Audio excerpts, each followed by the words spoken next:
difficulty. Okay, so we'll call this our town meeting to order. I don't even know what the date is, so I'm not even going to try that. Somebody else do that. That's the 3rd, March 3rd, 2026. Perfect. Here we go. We'll open the meeting. We'll open the polls. 10 a.m. The main dog back there is Alexander. I'm sure you all know him. If you have a question, ask him. Don't ask me. Please rise for the Pledge of Allegiance if you so would.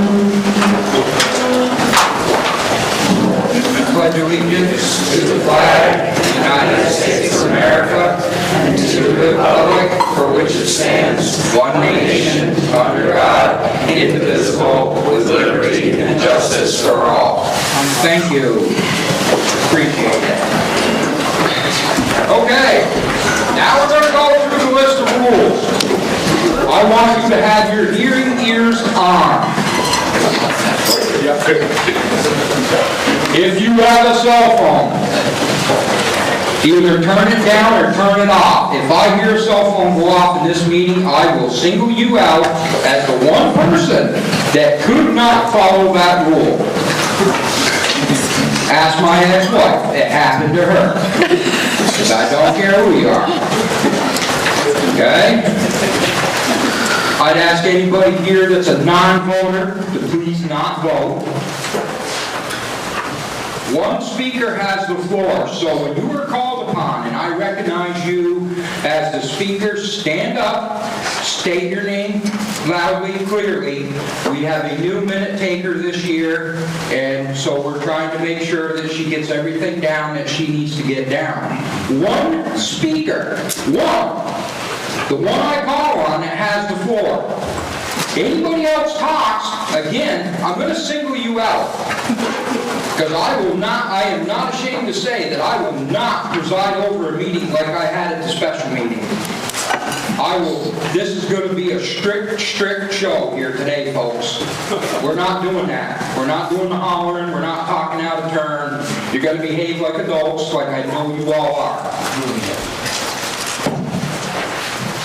Okay, we did that. We don't need to do that shit now. Okay, a voter will not be recognized a second time until everybody has a chance to speak. That's just to be fair. Right, let everybody have a chance to speak and then I'll go around. So if you spoke or you want to speak and somebody is standing up, raise your hand. I'll recognize you. I'll write your name down. I'll call on you as that one is done, and so on and so forth. I'm tired already. If there's no objection, I will allow non-voters to speak. Seeing no objection, we will allow non-voters to speak. Please don't block the exits, the emergency doors. Thank you. A note from the town clerk, make sure to file your homestead by April 15th. And state law, make sure you register your dogs. That is state law, just the right thing to do. And other than that, I would ask that we at least, if we can't treat each other with respect and be courteous, let's just have an all-out food vote. There is so much food out there. I know. Well, then don't worry about that. Okay. I'm going to read the articles. Then we'll bring them to the floor for discussion, vote them, and move to the next. Article 1. To elect all town officers as required by law. That is Australian ballot in the back of the room. Article 2. Shall the town approve the budget proposed by the Winhall Select Board as presented in the 2025 town report, which is a 4-vote. Article 3. Pursuant to 24 VSA whatever 2804, shall the town approve the establishment of the accrued paid time off reserve fund. Article 4, pursuant to 24 VSA 2804, shall the town approve the establishment of the Fire Equipment and Maintenance Fund? And Article 5, to transact any other business that may legally come before the meeting. So Article 1, we do not do anything with, that's Australian ballot. So Article 2, do I have a motion to move Article 2 to the floor? Come on now, don't be shy. Somebody. Barbara. Second, anybody? Second? I can't see that far back. I think it's Margaret. I don't have my glasses on. All in favor say aye. Aye. Okay, so Article 2. Shall the town approve the budget proposed by the Winhall Select Board as presented in the 2025 town report? Discussion. Anybody? Any thoughts? Yes. I just, Please state your name for the... Francis Tavera. Thank you. I have a question. What is the Board of Civil Authority? Best one to answer that would be your Beth Jinks, who's actually the head of the board. So the Board of Civil Authority is made up of the select board members, the JPs, myself as your town clerk. We do multiple things. We approve voters. We meet to choose a presiding officer for elections. We also do tax abatement, tax appeals. And then we are here to work today and do setup, cleanup, and count ballots at night. That's it. I just asked because you voted, Yeah, because of elections. And we could possibly, hopefully we don't, but we could have tax appeals because of the, if someone goes to grievance and isn't happy, they have the right to come to our board for a tax appeal, and then we actually act like a court. And we go to your house, look at your house, give our feeling on your appraisal. Does that answer your question? yeah. Okay. Anybody else? Yes, Bob Oaks. Bob Oaks. I'd like to ask the board, when you build this budget, do you ever go back and look it over and say to yourselves, maybe we need to look at this again? I mean, you're up almost $1 million. You're talking, I don't know if anybody looked at this or not, but it's a 13-cent tax rate increase. I mean, you guys want to build a new firehouse police facility? How do you think people are going to support that when you go up like this? I mean, first of all, you know, the school tax is killing us, so they figure out a way to sort of balance it. And then you guys raise your budget almost $1 million. I mean, you just got to go back and look at this stuff and say, wait a minute, can the taxpayers afford a 13-cent increase? I mean, I'm thinking it's like 20%, right? You want to answer? Yeah, Bob. So to answer the first question, yes, we do go over it again and again. And I think it's painful to look at.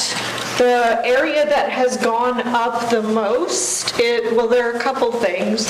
One is salaries continue to increase. That's just, and we give everyone a cost of living adjustment every year, all the employees. And health insurance is incredibly expensive. We have our town employees we value, so they have really good benefits. And also the cost of paving. So the big increase is if you look under the highway department, with some of that costs of paving have gotten really significant. So if you want to say anything else, Stuart.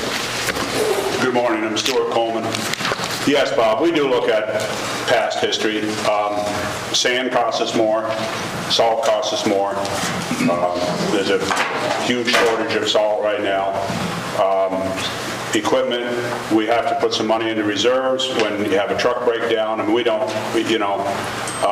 was approached by a citizen a couple years ago, and he says, you guys should run this like a business. And I got thinking about it, I said, well, that's good. We start the budget in November. We have to finalize it by about the 1st of January. We have to approve it. We have to get it published. We have to get it in your hands to be voted on in the first Tuesday of March. And it doesn't start until July 1st and goes all the way through till June 30th of the next year. My crystal ball is in the shop. I can't tell just what's going to happen.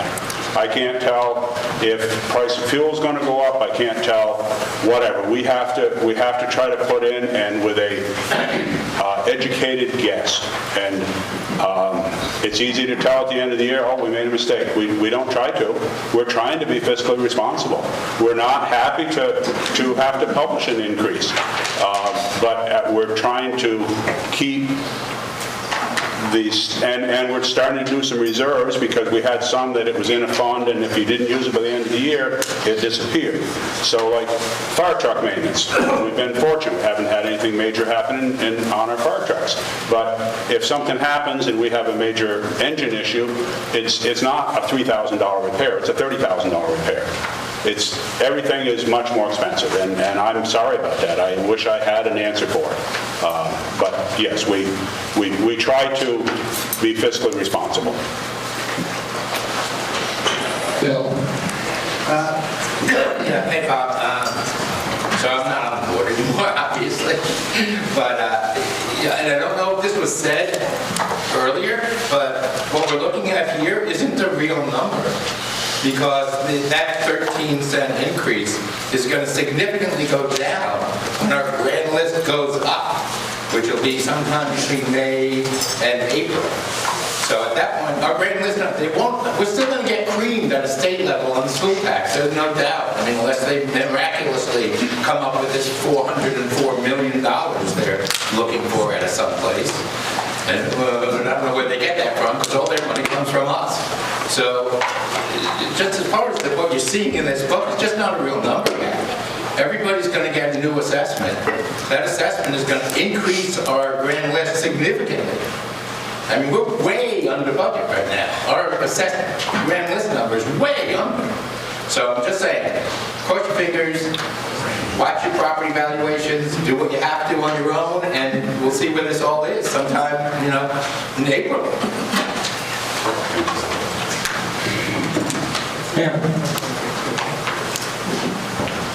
Hannah Giannotti, kind of along the vein of what's been discussed. I just noticed that the fire department, the request from the fire department from taxpayers has doubled from 2021 to today. It's about $409,000 when you add up all the line items related to the fire department. Which to somebody on the outside seems pretty significant, $400,000 to a volunteer fire department, and just the increase that we've seen in the last 5 years. And I was hoping to just shed some light for the taxpayers on why that increase, why it's consistent and significantly increasing. When you look at appropriations, it went from $60,000 to $62,000 to $68,000 to $92,000 year over year over year, which I just would like to understand why. Stuart, do you want to take that, or do you want the chief? I don't really want to ask the chief because he's scared to death. Oh, he's good at talking. Chief, you want to address any of that? So, So our dispatch services used to cost us $40,000. I'm sorry, I'm Stuart Coleman. Our dispatch services used to cost us $40,000 a year.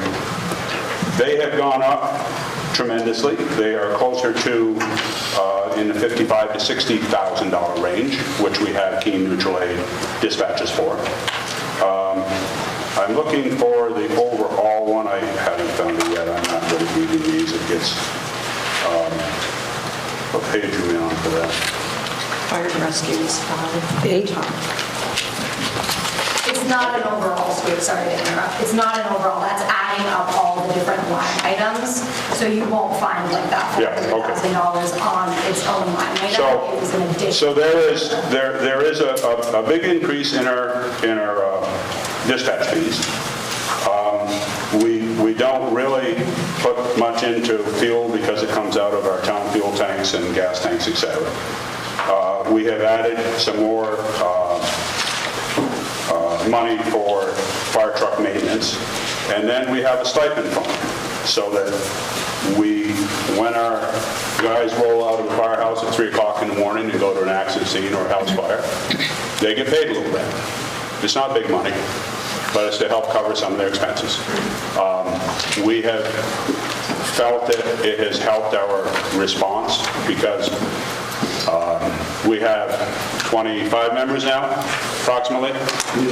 And the problem is, it's hard to get people to come out. I mean, everybody's got a life to live. Everybody's got 1 or 2 jobs.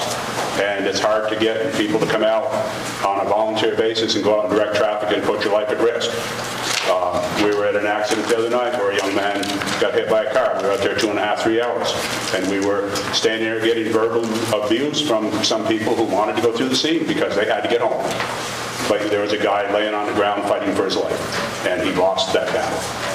So we're not doing it for the glory. We don't try to go through town with red lights and sirens on. We might use red lights. We try to keep the sirens down and use them when we really have to.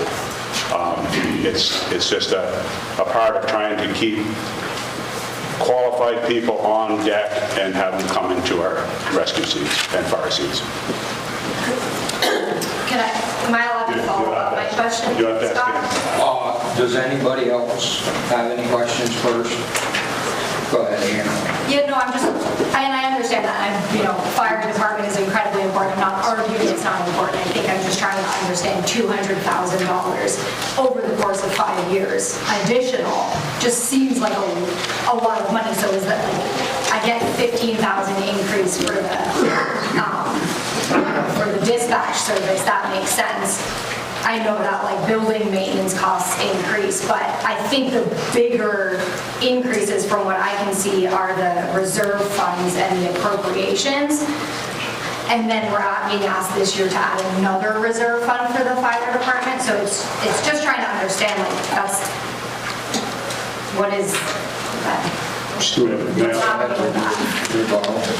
Robin wants to. Well, Okay, I have a list. May I? Yep. Okay, so the reserve fund, we've been putting $50,000 a year into the equipment fund. Every 20 years, we try to replace a fire truck, okay? So that it keeps our insurance rates within 5 miles of the fire station in check, or at least at a reduced rate. We added a designated reserve fund for vehicle maintenance so that it doesn't go away at the end of the year. If we're fortunate, some of the repairs we do ourselves, if it's within our skill level and we can do it without jeopardizing insurance regulations or anything like that. So some of it we do in-house, but some of it we have to take to a dealer. When we take the truck down to Massachusetts, it's easy a $10,000 to $15,000 bill anytime we take it. And that's 2 days of 4 people's lives to get it down there for a whole day and then go back and get it. So the reserve funds are something we're trying to have a little bit in each year so that if we have a problem, we don't have to say, oh, we got to pay for it anyways, we're just going to have to, we try to have it in reserve. That's part of the thing. I'm not sure where else I was going with that. I guess I'll stop. Robin can say Teresa first. Teresa, yeah. Teresa Hampton, excuse me, and I said I wasn't having questions, but I had to. So the first is, what is our current level, pump level appraisal? What is it at right now? Does anybody know? 0.52 last I looked. 0.52? Yeah. Thank you. And we need to get closer to the 100%, obviously, right? And then the other thing I wanted to bring up, this is kind of follow-up to Hannah's comment about the dispatch services. And I think, and I may be wrong on this, I think it's like 60,000 in there is what's projected. Yeah. When we've checked this out in the past, and I think I talked with the chief about this of police not too long ago, I think to switch it to Manchester was going to be like 90 or 100,000, something like that. So I guess my question is, I mean, maybe 60,000 is, I mean, it seems like an exorbitant amount, but maybe it's not that far out of the realm of things. And I just wondered if there was anybody that had anything to say about that. Thank you. So, here we go. I think what we're seeing on an overall with everything is the price of everything has gone up. It's gone up. We no longer live in the 50s, 60s, 70s, 80s, even the 90s. Everything has gone up, and it is painful. It's severely painful.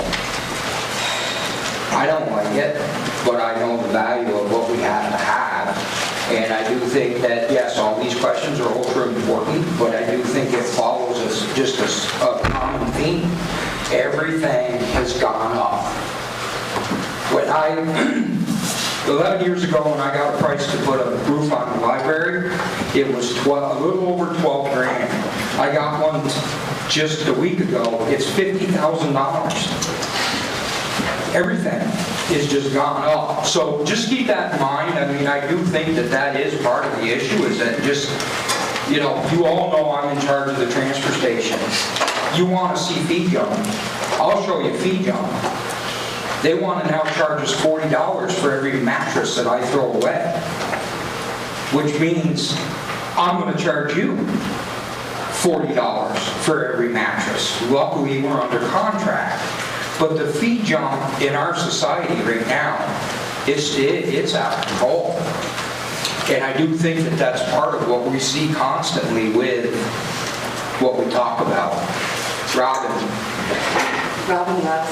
I just wanted to comment on a possible increase might be the population increase from 20 to 26. Like, we've definitely gotten bigger in Winhall. And while I'm on the floor, if you can remember to open your flue before you start a fire and check your smokes in the kitchen, there are so many calls. They have to go to every call, and they're usually user error, non-emergency. So that would probably cut down some of the costs. Moira. Moira Field. I'm just wondering what the $30,000 for the bond repairs for. Stuart, will you step up? I'm going to speak on that as the president of the Bonneville Fair, but I have to step down as the moderator first. Make sure you slap me in the head.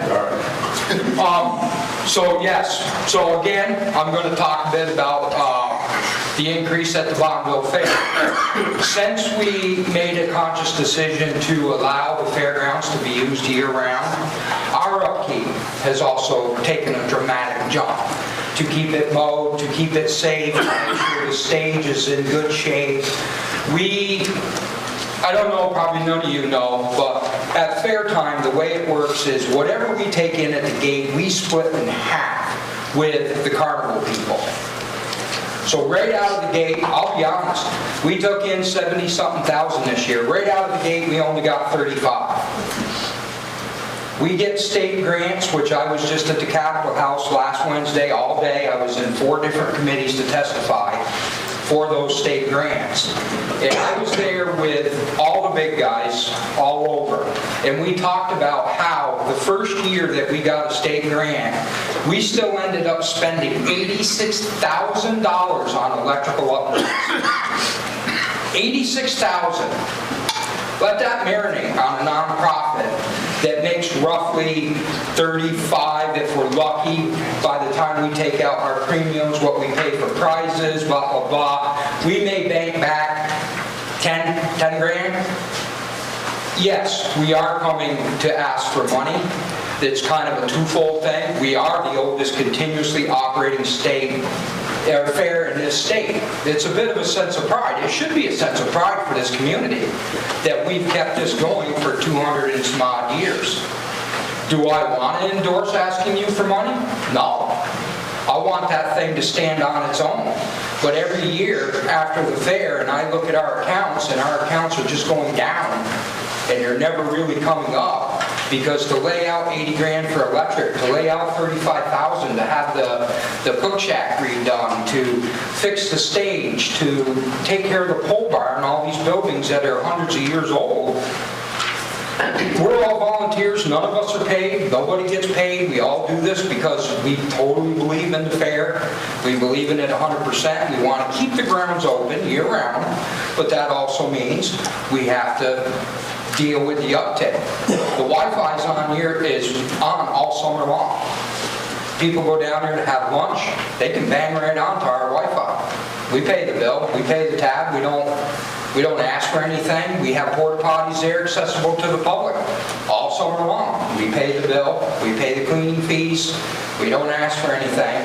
But again, it's that age-old thing of, it's becoming to a point where it is so expensive that just to have our pulling sled there for the weekend, $5,000. $5,000 right out of the pocket. Bands, I mean, the whole thing is, and yeah, we struggled with it. I didn't want to ask people, I like to be independent, because that way nobody has any say over me. I am an independent prick, no doubt about it.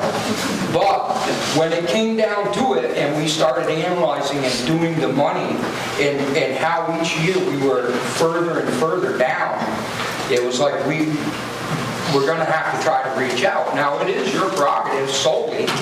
You can vote it yes or you can vote it no.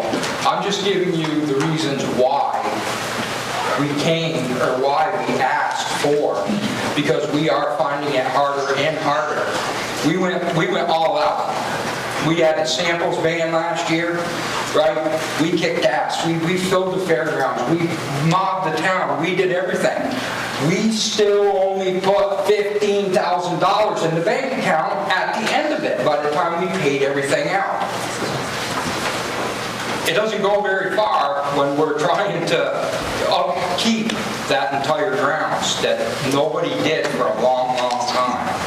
And everything is literally falling into the ground.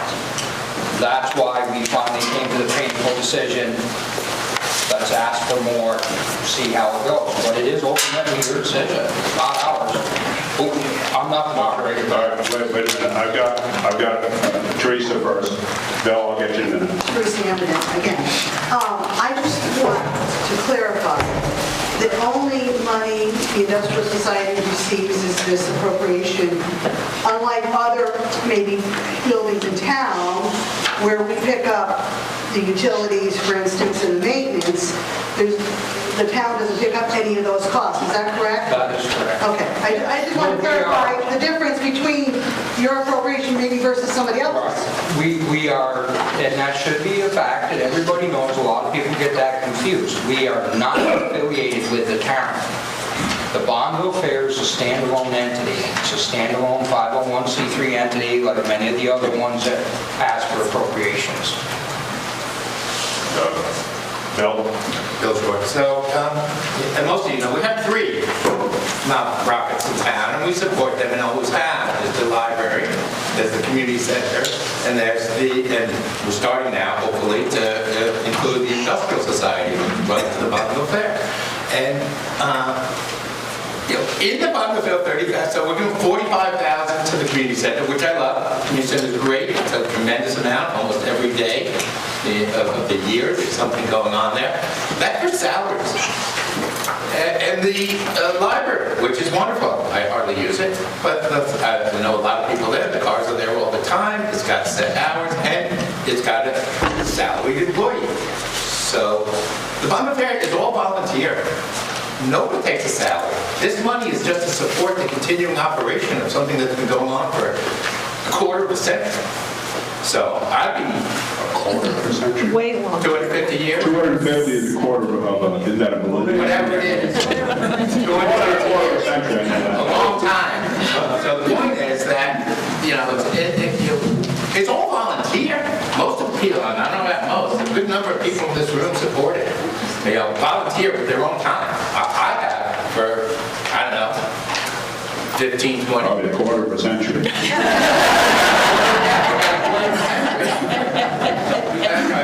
Lives, but and there was one other aside topic. As far as the reserve accounts going on for any of our, just so you understand that, and I kind of think that Stuart might bring this up later. I was on the board for about 20 years. 17, too long, right? I was on the board too long. But one of the things that we never did until we changed our treasurer is those reserve accounts have been put in, thank you, Deb Davison, who was our treasurer. She's been putting that money into CDs. She earned $330,000 for the town. We never did that. So just, thank you, Deb. Just this year. Just this year. Oh, sorry, that's just this year. So, thank you, Deb. And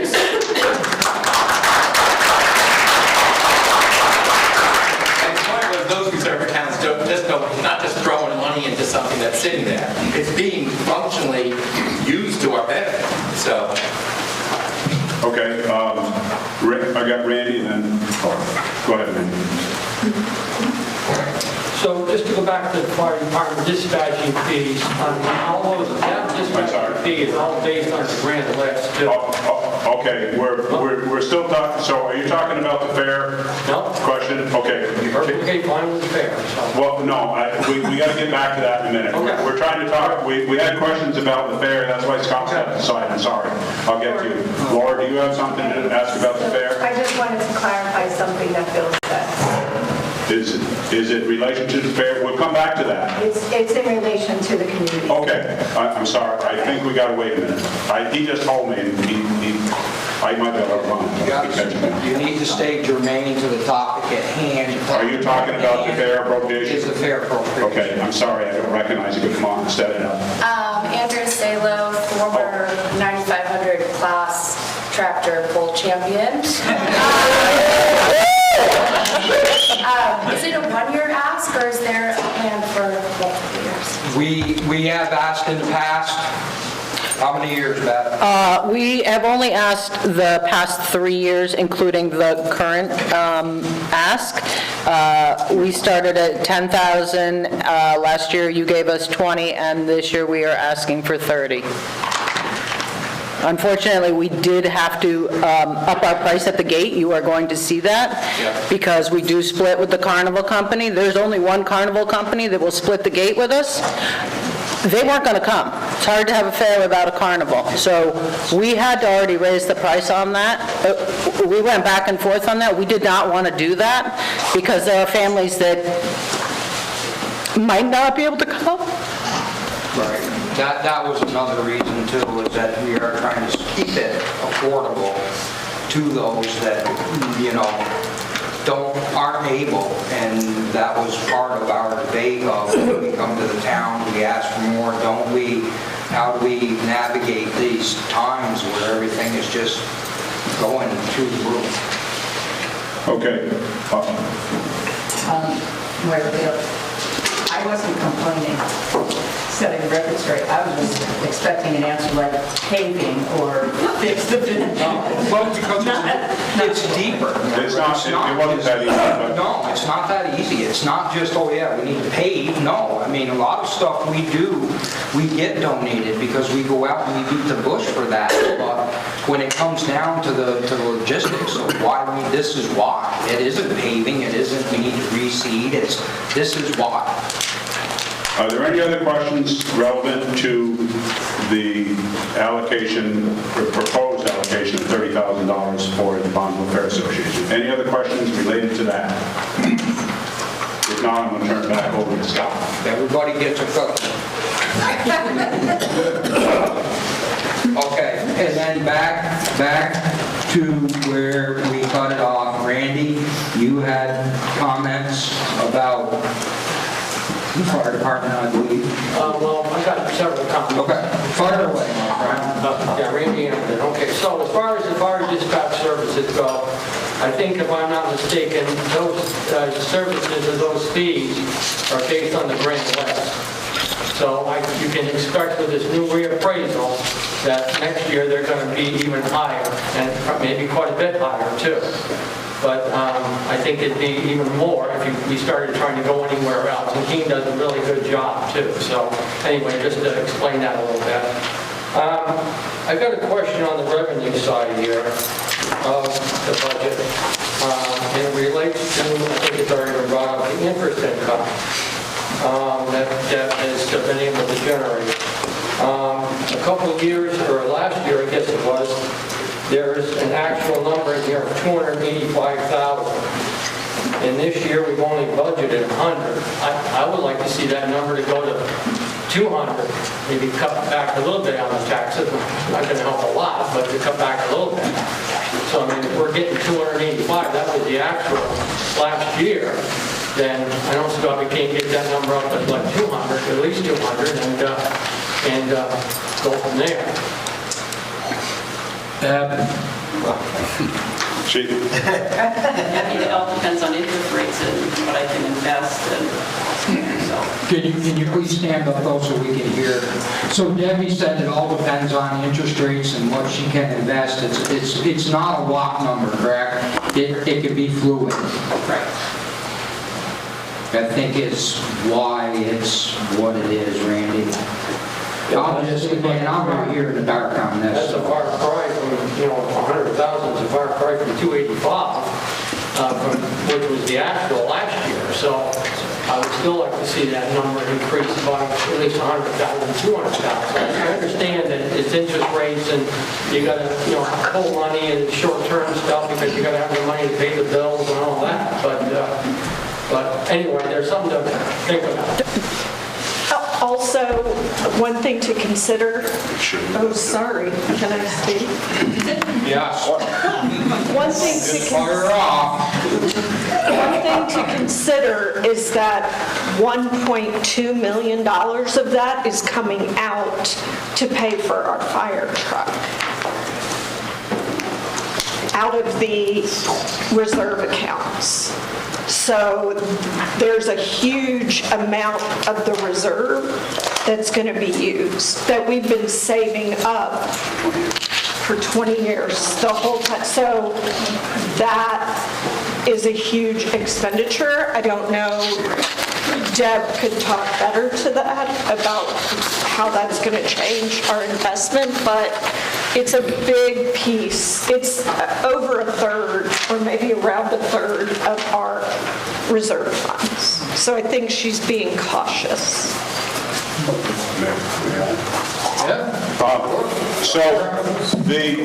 Stuart Coleman again. Right now, we have about $4.4 million in reserve. Debt current is, okay, 3.9, I'm sorry. So 3.9 million. Deb has done an amazing job. This has never been done. I've often wondered why we couldn't use some of our reserve fund money to tide us over instead of having to borrow money from the bank to get by, but they said that doesn't work legally. But she's done an amazing job to invest this. She talks to the departments that are involved. When is this money going to be needed? She contacts the bank. I'm not sure which one you deal with. That's not my problem. It's Deb's problem. She does an amazing job. She's put a lot of money back into it, and she'll get it as high as she can. It's just the problem is we don't know what interest rates are going to do here shortly with the turmoil. So we were trying to be conservative of putting something in there, but it's hard to know what's going to happen. But that's all Deb's work. She's the one who took it on and made it work. Yeah, I know it's all a shot in the dark, so you just do the best you can. But that just seemed like a big difference from what the actual was. Yeah. So, but the problem is if we try to expect that, and then it doesn't come to that, then we've made another mistake. We didn't run like a business. Yeah. So, no, I understand where you're coming from. So. And then I got a question on the appropriations. And I guess the main thing here is, did somebody explain to me why the Winhall Community Arts Center is more, not more, I guess it's almost double, not quite, but almost double and from what it was last year. Are we going to do more activities there, or what exactly is why is that number almost double and not quite or close? I would like to take moderator's prerogative. I don't really care what you say, but we should have the person that's in charge of our community center speak to that if she would. Yeah, you want me to go up there? No, you can just stand up, Laura, that's fine. So the reason why that number is what it is because last year, you all voted in to give me a small salary, which I so appreciate. This is a full-time job. There are events happening almost 7 days a week, several events a day at the community center. And the $45,000 is not my salary. The rest of it goes to programming and events that we offer to the community. So that's why that number is what it is. Did I answer your question? Well, are these events that you plan, are these free for the residents of the town? Yeah.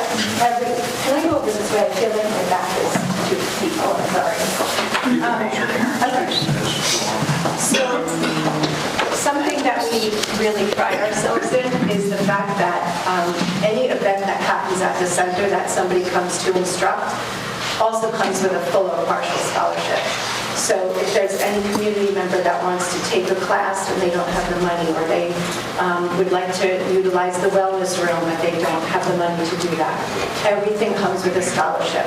And anybody who uses the center and receives payment also donates money back to the center, which goes into our scholarship fund. It's a circle.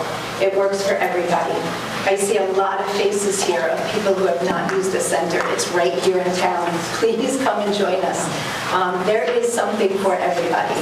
And again, it's almost, right now, there's nothing happening on Saturdays, but if anybody would like to fill that day, we can fill it up.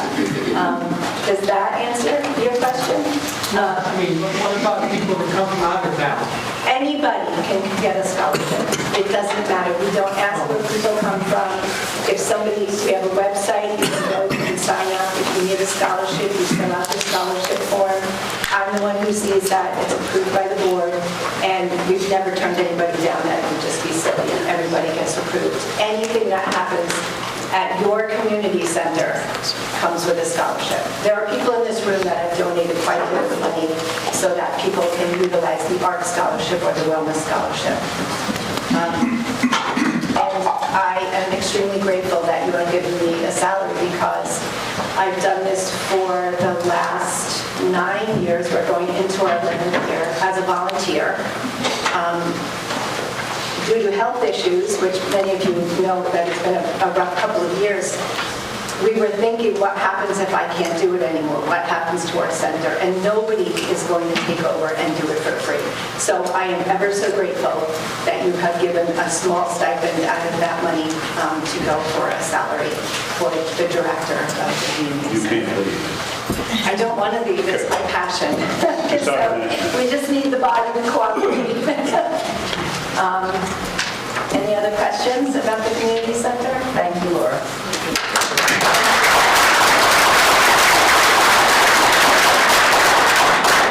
I'm going to say that I think it's a really great facility that we have in this town, and I use it all the time. Yes. Thank you.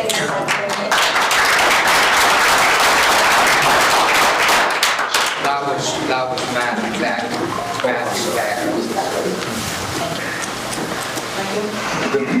You're always good. Thank you. Yeah, I was, I don't have a lot of free time, but I was thinking, Laura, maybe I'd come down and if it was okay, I'd bring my box of 64 crayons and a stack of paper. We have crayons, we have paper. That's as far as my artistic ability goes. I will teach you a pottery class. We will make a trinket box, and you will bring it to the next town meeting. We have a whiteboard in our office where I leave notes. My coworkers, one of them standing in the back of the room, will tell you that my notes are hieroglyphics from the Stone Age. Can't read any of it. I'm a horrible writer, horrible. It's insane. Okay.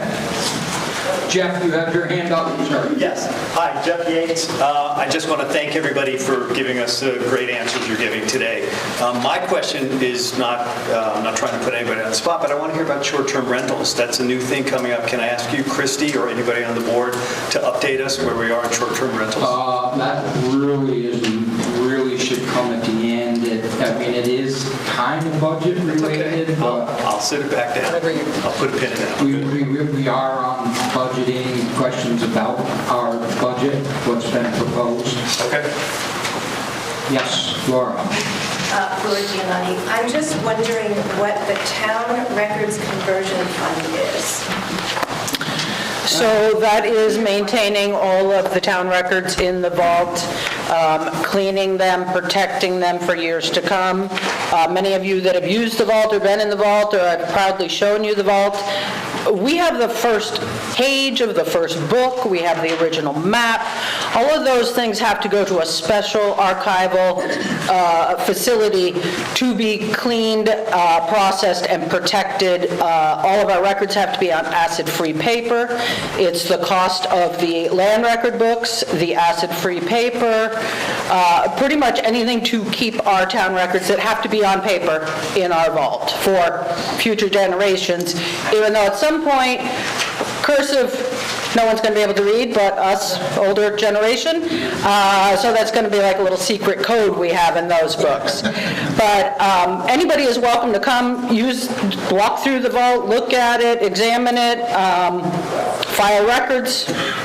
So that is what it's for. I don't always use a lot, but we are going to have to buy an additional roller shelving soon, which Alexander could probably give the cost on that, as he has been... Not offhand.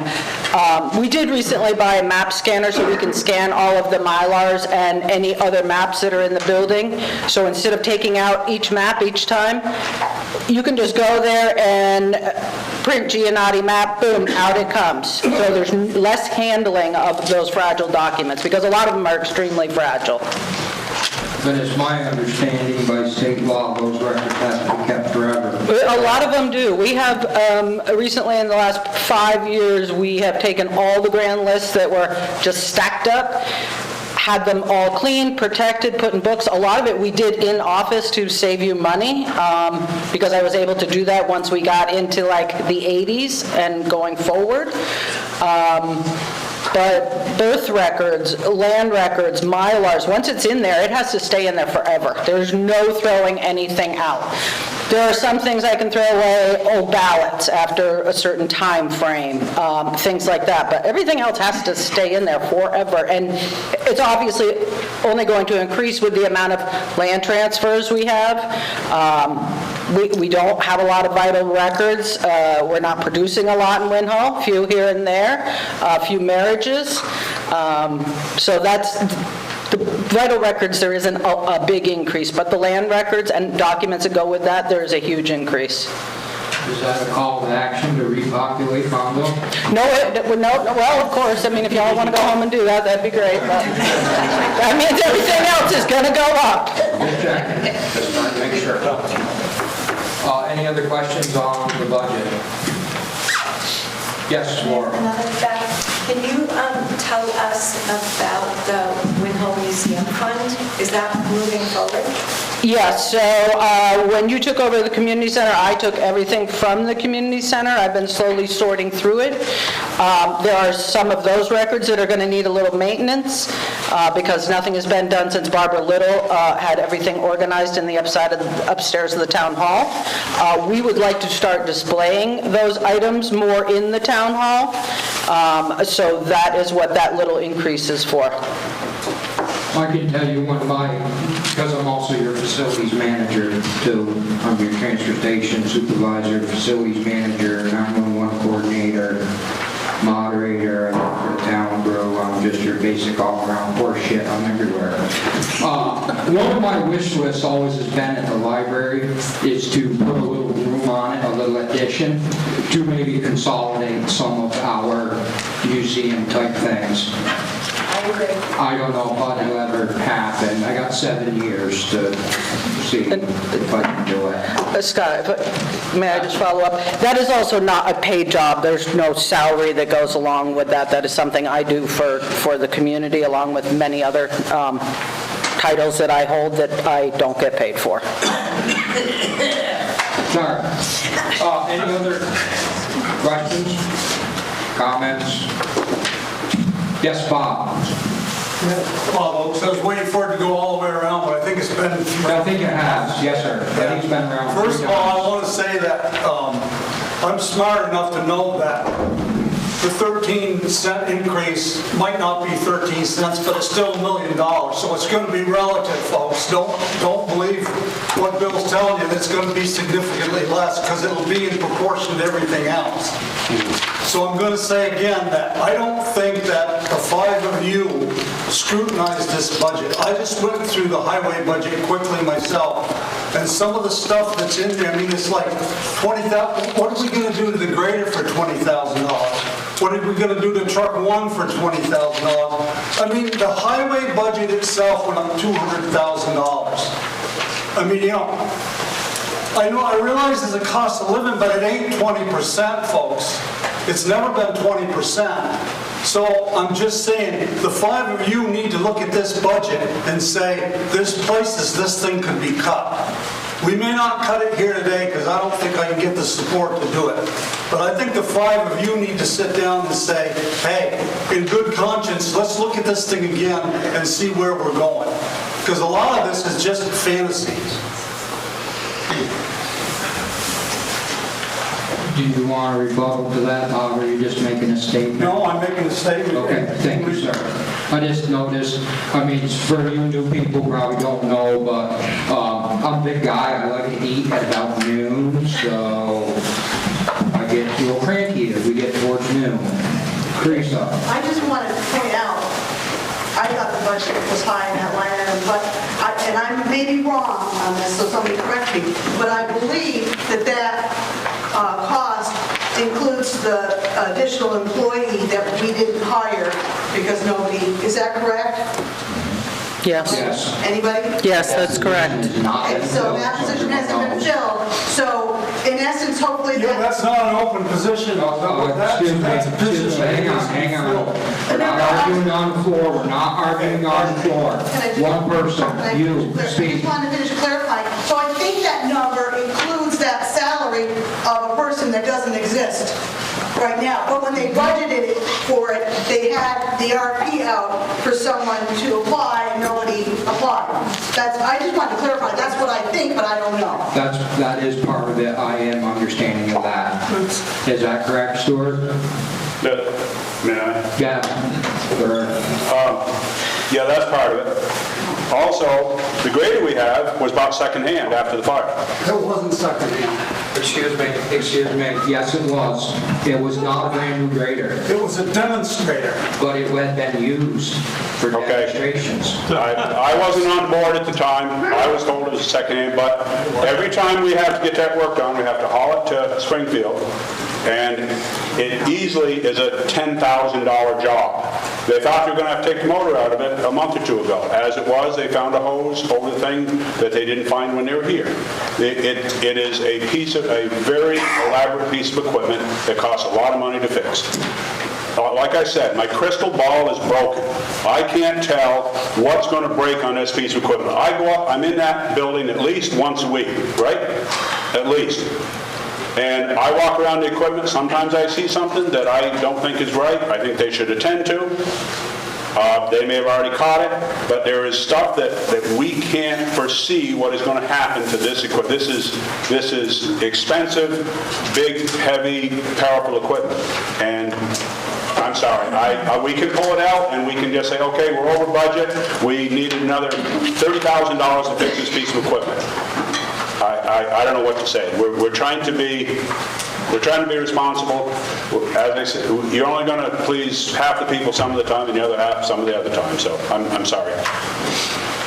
Bill, you had your hand up first. Just to address it again, because maybe, I know Bob's a really intelligent guy, but maybe he's just missing this. We're at about 52% right now, Grand Lake. We're going to 100.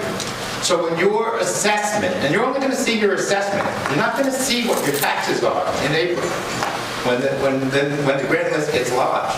So right now, say your assessment is, I was in real estate law for a long time, so I'll throw out just a reasonable number. Let's say it's $450,000 right now. You're going to see an assessment of $900,000. And I had this happen in my practice when Stratton reassessed right before COVID.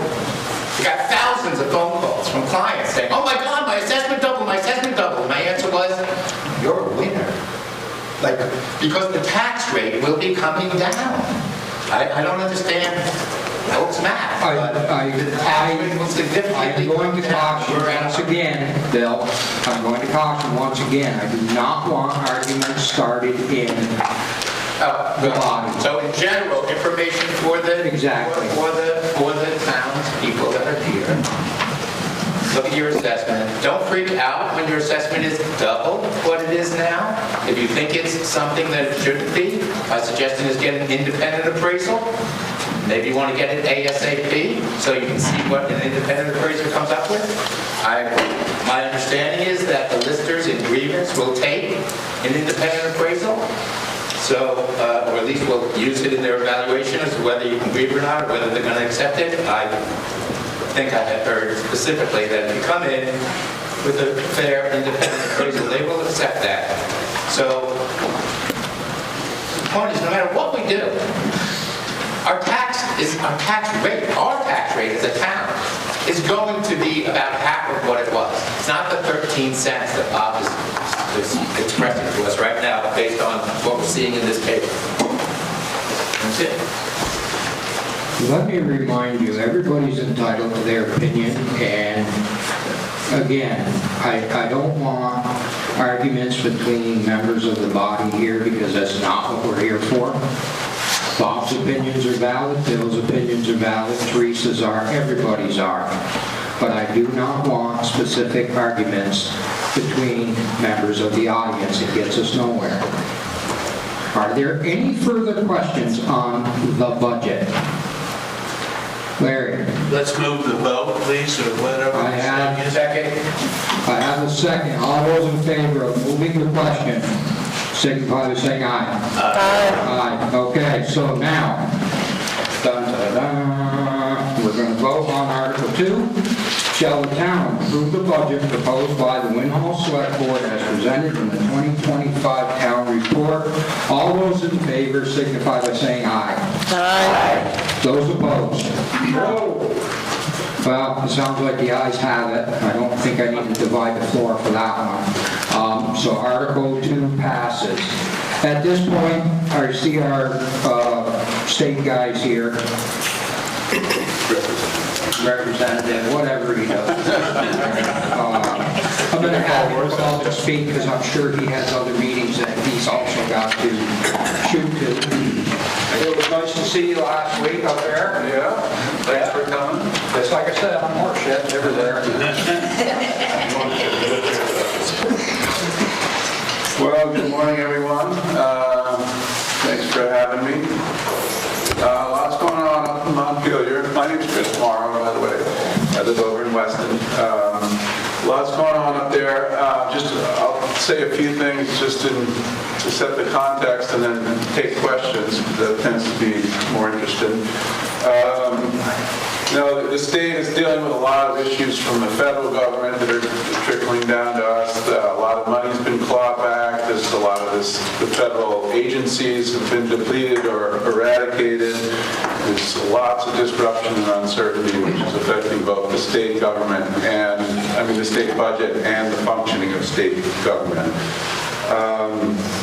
The budget this year is very tight. The folks in Montpelier got used to having a lot of money from COVID, from the Inflation Reduction Act, and a bunch of other things, and that's all gone.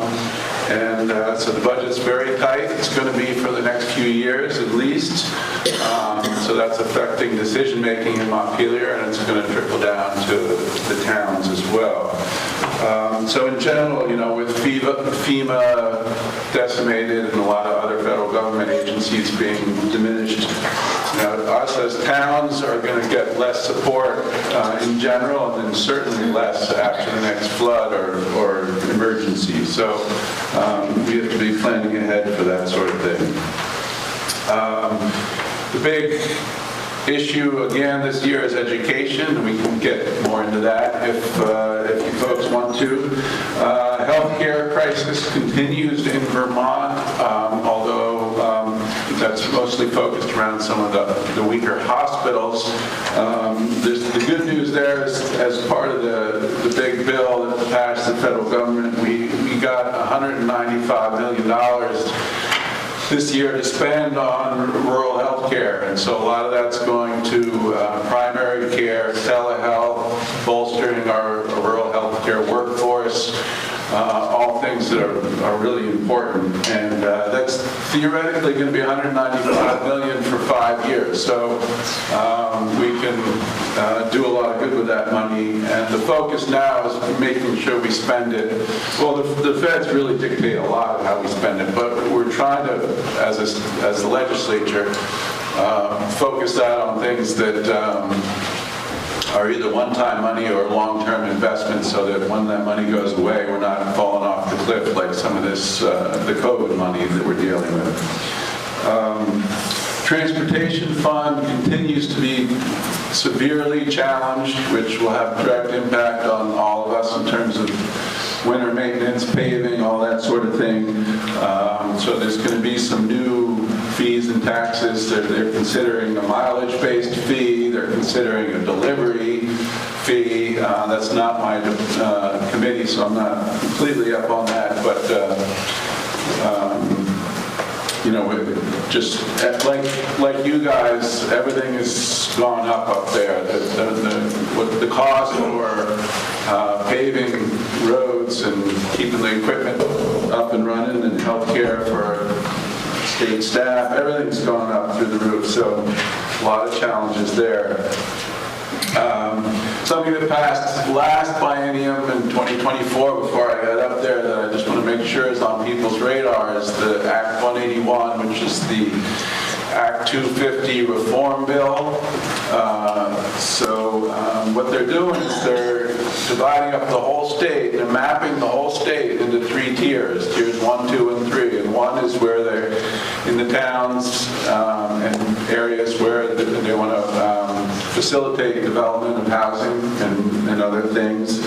Tier 3 is the more rural areas where they want to constrict development, and then tier 2 is everything else. And so this mapping is going on right now.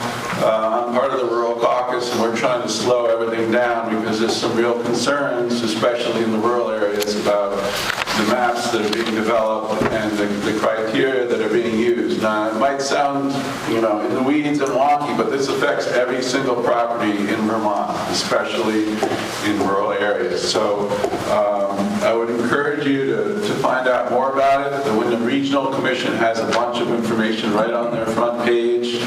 And they're also having an open forum on the 17th at 6 p.m., which you can probably zoom right into. But this has potential to, I mean, I don't want people to wake up in 5 years when they want to put a road in or build a barn and realize they have to go through Act 250. So that'll cost a lot of money and take a lot of time. And if you want more details on what's going on in the various committees, I've published a town meeting report. It's on my website. I also put it up on Front Porch Forum. And you can feel free to download it. It's 3 pages. You can find out more details. Okay, to take questions. Yeah, I have a question. So that thing you were talking about, the very first thing about the medical whatever, is that in some way going to help for young people to be able to get a primary care physician? Because I got to tell you, I've had experience with that with some of the young folk. They can't get a doctor, they can't get a primary, everyone is full off. Nope, we're not taking new patients. Is that somehow going to help to alleviate some of that? Yes, that's the idea. Yep. Are they going to license have more primary health care folks in the state, make it easier for people who want to come here to forgive their medical school debt, you know, just lots of little things to try to bolster a whole primary care system. So it also makes it cheaper. Like now, so many people are just going to the ER, going to the hospital, which is the most expensive way to treat health care issues. So you make the primary care system stronger than has long-term cost control over the whole medical system. That answers my question. Anybody else with some questions? Yes, Beth? I would highly encourage you all to thoroughly read the Act 181. It is going to affect all of us in a very negative way. I'm very concerned for our community, for anything you want to do as far as building, because I'm in a situation with Act 250 right now out of this town. I've been 14 months and I still don't have a permit. Can you imagine if you just wanted to put up a shed or put in an additional road or whatever? You're going to have to go through Act 250, and it is going to cost you an arm and a leg, and they're going to tell you basically what you're going to do. It's not going to be your plan, it's going to be their plan. There are certain properties in Winhall that I don't feel are zoned properly, which I have reached out to Wyndham Regional, plan on attending the meeting, but definitely look at that. When you go on there to that website, if you click Winhall, it'll give you a map, it'll give you all kinds of extra information. You want to thoroughly read that because it is going to affect every single one of us. Yeah, and just, these maps are not final now. They're in the stage of taking feedback from the public. So this is the time to weigh in on it. If you have concerns about the process in general or your specific property, now's the time, because the maps will be finalized, I think, by the end of the year, and then it'll be much harder to do anything. One of the main issues I'm working on, I helped create a new caucus called the Caucus for Vermont's Economy, and our main issue so far has been permitting reform. And so it's something I spend time on and I'm concerned about. There's a lot of needless friction in state government. We can easily do what we need to do and protect the environment that we care about, and at the same time have timely, transparent, and cost-effective permitting. They're not mutually exclusive, and other states do it. Particularly Virginia has a really good system where you can just go in online and see exactly where your permit is, what the criteria is, how much it's going to cost, everything. So that's just one of the projects I'm working on up there. Any other questions? I can't believe no one's brought up education. I might get off easy.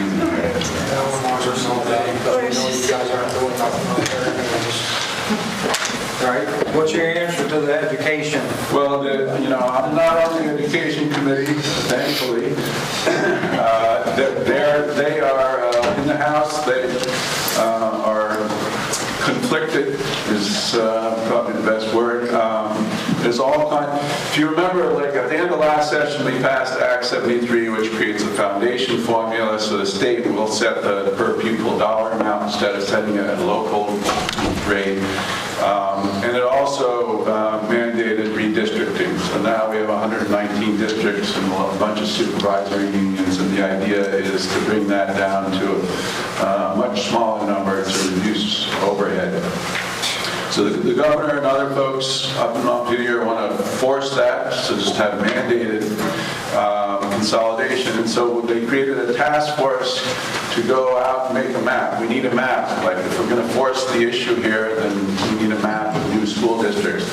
The task force that was assigned that duty over the summer and fall came back and said, we don't want to do a map because we don't believe that forced consolidation is going to save us money. And they proposed another system, which is common in other states, of kind of a shared services model where you get economies of scale by cooperating across districts, which has proven successful in other places. But we still need a map, and we still need to consolidate. The question is whether we're going to force it, excuse me, or have it be voluntary with some financial incentives and guardrails to make sure it happens.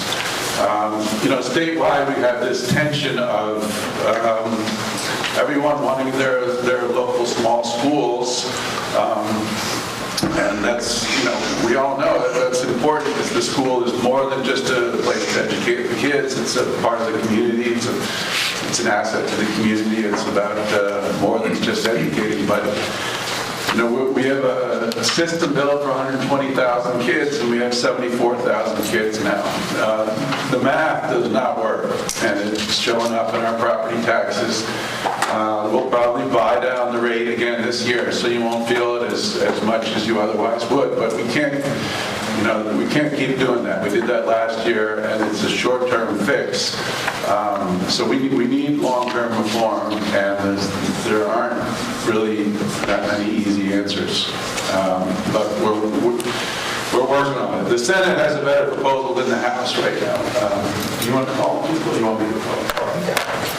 I just want to know, what is the deficit in education, your rough number? I'm not asking for a specific number, but how much is Vermont in the hole on education? I know it's a deficit number.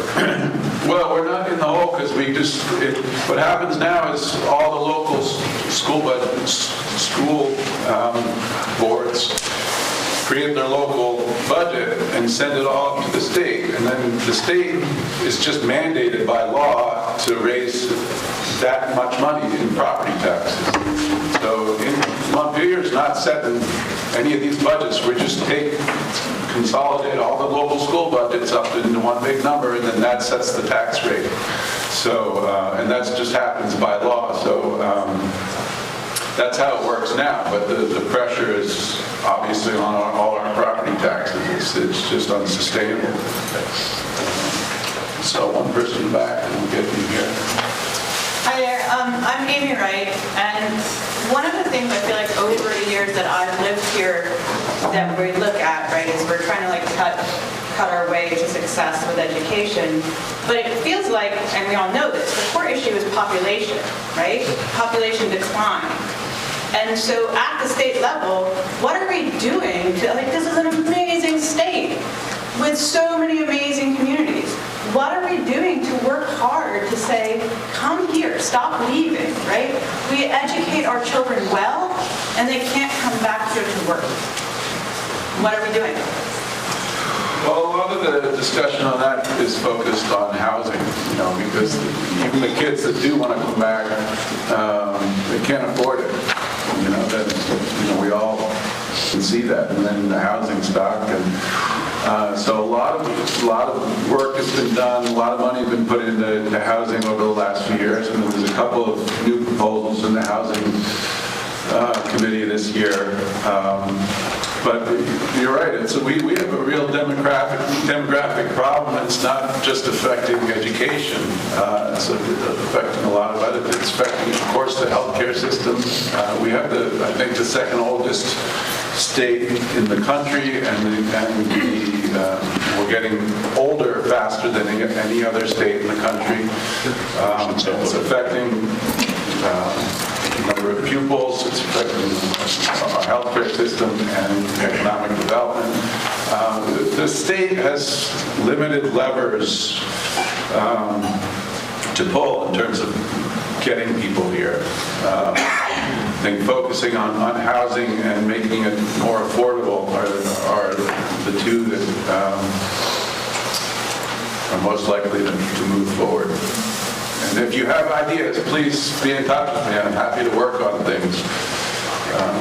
You have something to say? The reason we have to pay so much in tax every year is we send all of the money that the boards vote or the public votes on and send the school money up there. And then they send us back over $12 million on top of that. So that's where the big money is. And I mean, we're relatively low. There are some other towns, some of the other ski area towns that are paying even more than that a year. And I don't see how that much money can go up there and it still doesn't solve the problem. I mean, maybe the lighted ball fields and the swimming pools and rec areas and stuff that are in big communities, but we can't do it here. But we have to send them $12 million extra on top of our budget. That's my opinion. Yes, ma'am. I'm Chesley Goodman. I have a son that goes to Burton. I have a follow-on question for what Amy is saying. I don't understand why there hasn't been, or I have not seen, an economic impact study that determines how many people would leave the state if the control were to be consolidated at the state level?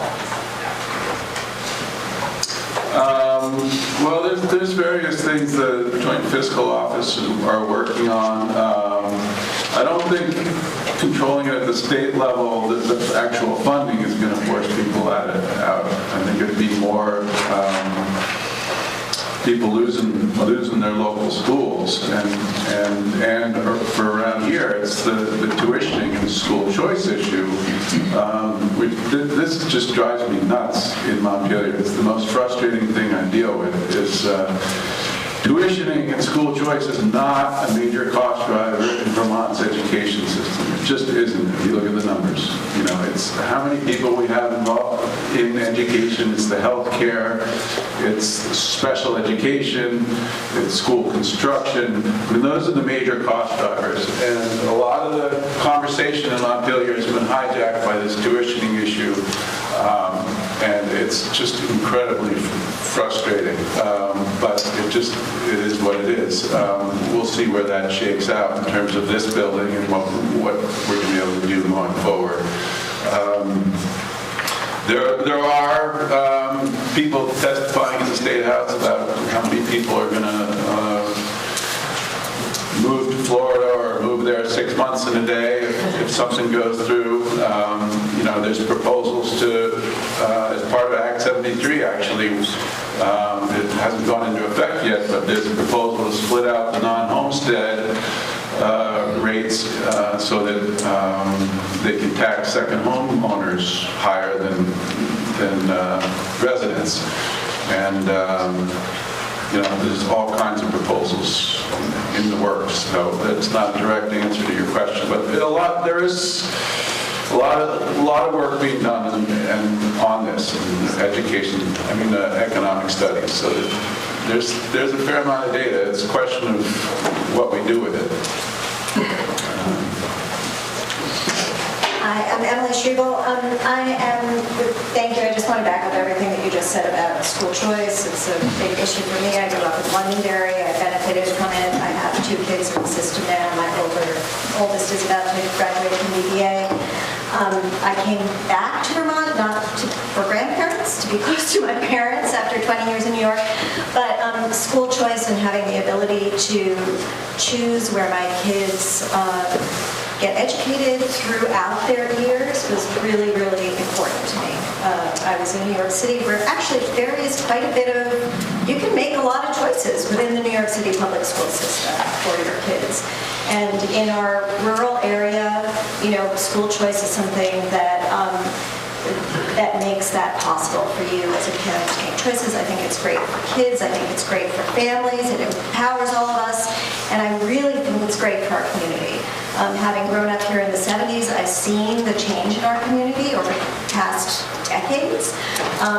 Speaking about doctors, I know so many doctors who are here for school choice, business owners, people who come, for a few years and then end up being here forever. Alumni who are here, love our wonderful independent schools, and come back when they have kids. Or increasingly, we're seeing kids in their 20s making their homes here. And it's such a fabric of our area. I feel really passionately about it. I feel really passionately about our independent schools. Act 73, if you don't know, limited the number of independent schools that can accept the tuitioning money to 18. Only 18 across the state. You can no longer send your kids out of state. It's 18 approved schools within the state. 5 of them, am I right, are within our community. I don't know if I'm missing anybody, but these schools are really integral to the fabric of our community, and it's really important that we speak out and protect them. We're all sort of in wait-and-see mode with these things these proposals that are going through the House and the Senate. Quite frankly, the one going through the House has seemed really, really terrible to school choice. It really would sink it.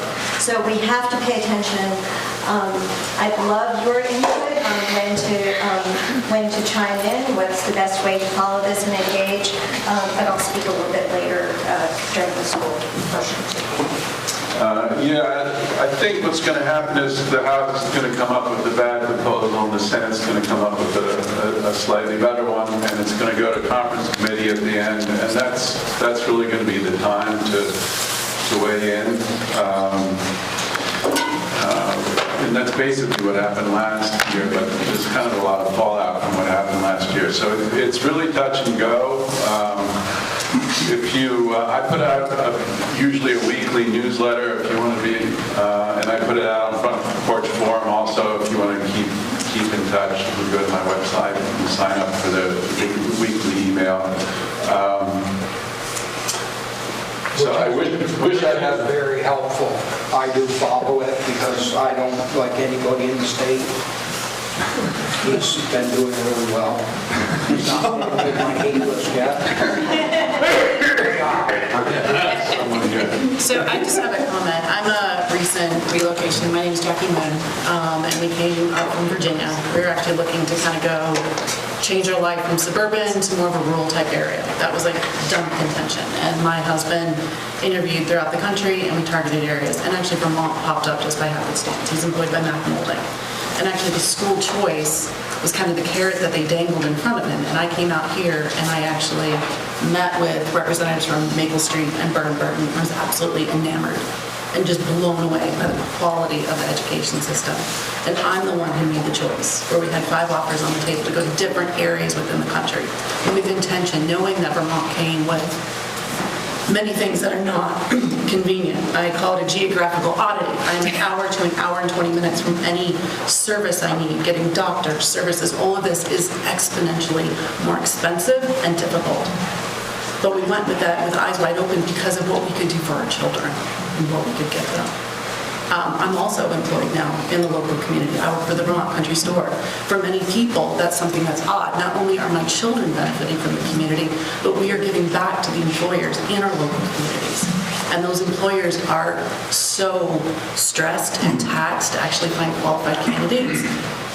And the one thing that you can actually offer to bring them here when things are so expensive is this aspect of school choice and for their children. And I think without that, these communities are going to suffer.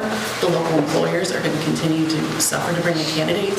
Healthcare, that builds into every expenditure that you go in everyone's budget. That needs to be addressed. Housing availability. There's a lot of things that are so hard, and I guess what I just am asking is why is school choice and targeted in such a personal and what seems to me very vindictive way for an area that is thriving due to that availability, and it's such a small portion of children in the state. Yeah. It's very simple. I put 17 years in on the school board before we went after young Dianati Jr., who's just brilliant at it. The state does not want independent schools because they cannot control them. They have no say over how that school is run, how the money is spent. They don't like that. I don't care what anybody tells you, the state of Vermont wants to be in control. They want to be in control of everything. And when they have independent schools, they have no control over it. They cannot regulate that school. This has been an ongoing problem. I put 17 years on the board. Before that, I served with Doug Belzer, who was on the school board. That problem has been in this community that long. It's always been here because the state, if they can't control an independent school, they cannot control how it educates, the cost of its education. It really is truly about a control issue, and they like to blame all the other shortcomings, not on a public school like Wyndham that had, what was the final count on that, Dean, when they shut it down, 12 kids? Yeah, very low. Right, they don't want to blame it on that public forum. They would rather pick out a BBA, a Maple Street, a Long Trail, a Mountain School, and go that route because they can't control those schools. But when there's not another viable option in the area for this community. They don't care. when you go to the State House, the first thing you'll figure out, and I encourage anybody here to go there. I go there once a year. I spend the whole day there to talk in the committees for the Vermont Fair and Field Days. The very first thing you figure out, the state of Vermont ends at Rutland. Period. Rutland to Derby. The southern part doesn't exist. They don't even know we're down here. Am I pretty much correct in that? I had a long conversation with Jed Lipsky, who's a representative up there, who worked for Larry Jenks back in the day, lived in this town. And this man has been in there for a long time, and he said, you are absolutely right. Yeah. Vermont stops at Rutland. They know nothing about the southern part of the state. So while we sit down here and fight for our school choice, it is an uphill battle all the way. Once again, why I don't like people at the state.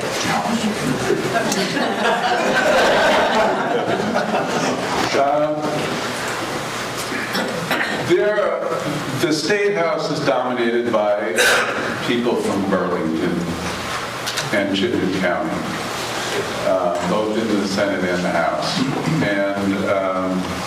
And they just don't understand the system we have. They haven't lived it.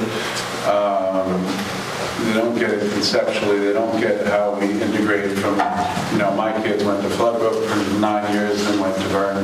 One of them went to Long Jail for 2 years. Just this seamless transition between public school and independent school and the quality that we have. For a lot of people up there, it's this idea of fairness that, that independent schools should have to follow the same rules as the public schools. When you say, well, the independent schools are better because they have more flexibility, then, it's extremely frustrating. I'll tell you, this is the most frustrating part of my experience up there. It's been this tuition and school choice debate, both that we're having it and that it's dominating the conversation when, this was all precipitated by property tax increases, and it's, no one was complaining about the quality of our schools down here, There are parts of the state that have bad schools, and we need to work on equity, and that's part of this whole reform issue. But we can do that without diminishing the parts of the state that have good, high-quality education and choice. And it's an everyday battle up there, I'll tell you. It really is. Yes, sir. Dean Giannotti Jr. I'm chair of your school board. I just wanted to tie together a lot of what's been said. One thing that I think it can be really easy to lose sight of within our community, within this room, within our neighboring community, is just how unique our system is compared to the rest of the state. I think we sometimes take for granted that we really like our schools and we really like our system and we really like our neighbors, and our neighbors all send their kids to the same schools we do, and everything just kind of works. That's not how it is in the rest of the state. It is the Wild West.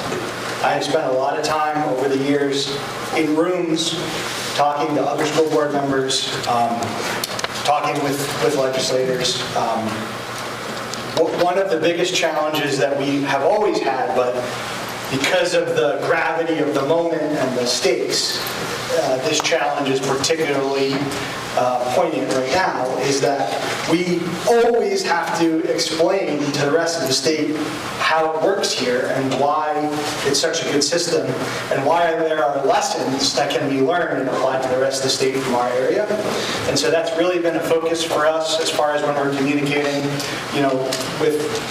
with our partners and with our adversaries sometimes, that there is a model here that we can apply to the rest of the state if people take the time to understand how it works and to glean the lessons that there are to be had. So, well said.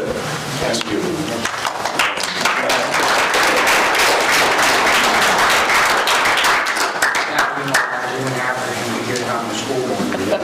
Good call. Any other questions? Yes, ma'am. Andrea Salo, mom of three, I have two boys at Maple Street. Quentin won the third grade state cursive handwriting contest. My daughter went to Maple Street. Is there any chance you'll hear me? No, you're okay. Charlotte's been to Maple Street, Long Trail, MEMS, now she's at BBA. I think K through 6, it's cheaper to send our kids to private school for the state. So I don't if we're worried about budget, correct me if I'm wrong, I think it's cheaper to send our kids to private school than public school, if we're worried about budget. Yes. Is that wrong? Well, I mean, what we're talking about right now with Chris as your representative is at state level. Sort of, kind of what you're bringing up really does apply to your town level. We can get into that. Exactly. When we move into the school district side, I just really would like to entertain any questions or comments for Chris on the state level of his representation. Kim Mueller. Historically, just to follow up on previous comments, we have choice because we've never had a choice. We go back hundreds of years of BBA. We have been a rural community. Our rural communities have created small, independent educational places, our schools, and they have served the public as our public schools. They have taken all of our kids for hundreds of years, 28 years here at the Mountain School when they tried to change the educational system again. So part of telling the story is, it's not because we're all rich. You need to look at all of our poverty levels. And yet, we still provide because we're committed to the model that we've all inherited historically in a rural community, to making sure all our kids have a quality opportunity, regardless of how much money they make, regardless of where they come from. And that's part of the fabric and the culture of our southern Vermont rural communities. It's not because it costs more money, because it doesn't. That's a fallacy. If you want to move to Manhattan or LA or parts of Philadelphia and you go to a private school, that costs a lot of money. We are not private schools. We are independent schools. And all of our independent schools in this area also have ways to support families who aren't in choice towns, who are nearby and it's too far for their kid, or it's the wrong place for their child to go an hour away for a public system. So part of the fabric is choice because we've had no choice. We've created an independent model that's been part of our history for years and years and years. And the cost has been contained because we are. And that's what Burlington doesn't understand. And to take a system that works and controls cost for their community and quality at the same time, and turn it into a system that already has problems with cost and quality makes no sense. You can't use the fiscal excuse as it is, and you have to break the marketing of choice as privileged, exclusive, and high-paying, and only for those who have. That is not what we have at all.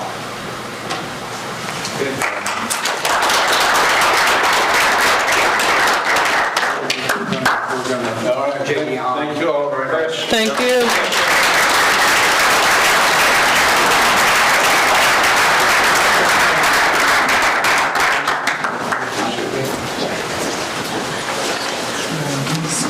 You'll probably never come back.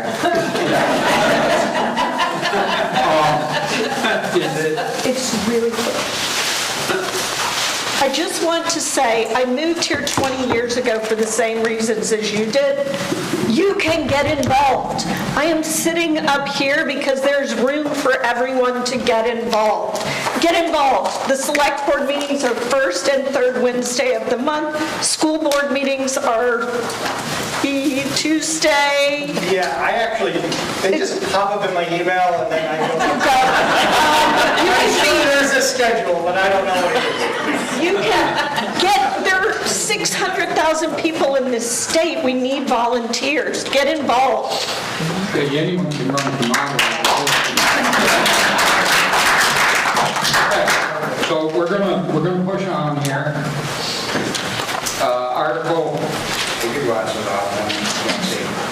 Article 3. Pursuant to 24 VSA 2804, shall the town approve the establishment of the accrued paid time off reserve fund? Someone motion to move the question.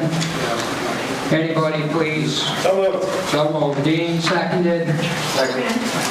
I don't know your name. Jason Jouret. Thank you. Sorry.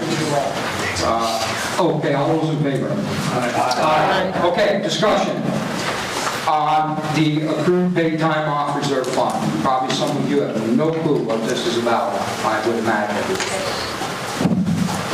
Does anybody care? Yes, Laura. What is this about? Okay, so what this is the town policy, and the board can correct me if I'm wrong, or Alyssa, but when one of your employees retires, whatever accrued time they have built up, the town pays them out at their current rate. Doesn't seem like much, but I'm going to tell you something. I currently am sitting on 968 hours of combined time off time. So in 7 years, when I go to retire, it could be quite a hit to the budget if we don't create. And I'm an extreme case. There are smaller ones, but the town buys us out of our accrued time, and so they want to create a reserve fund once again, so that it's not such a slam on the budget, because there are many of us, myself, 7 years. Trevor Dryden, your highway foreman, is 7 years. There are a lot of us that are getting up to that point where, yeah, we're gone. See ya. Good luck. And that's what this is a creation of a fund to help. Yes, ma'am. Just a question, in other companies I've worked for where you accrue time off, there's still an expiry date of that time, and the idea is that it's they want you to use your time off. Why doesn't the town consider, like, in the future adopting something where you donate that time off to, like, a fund?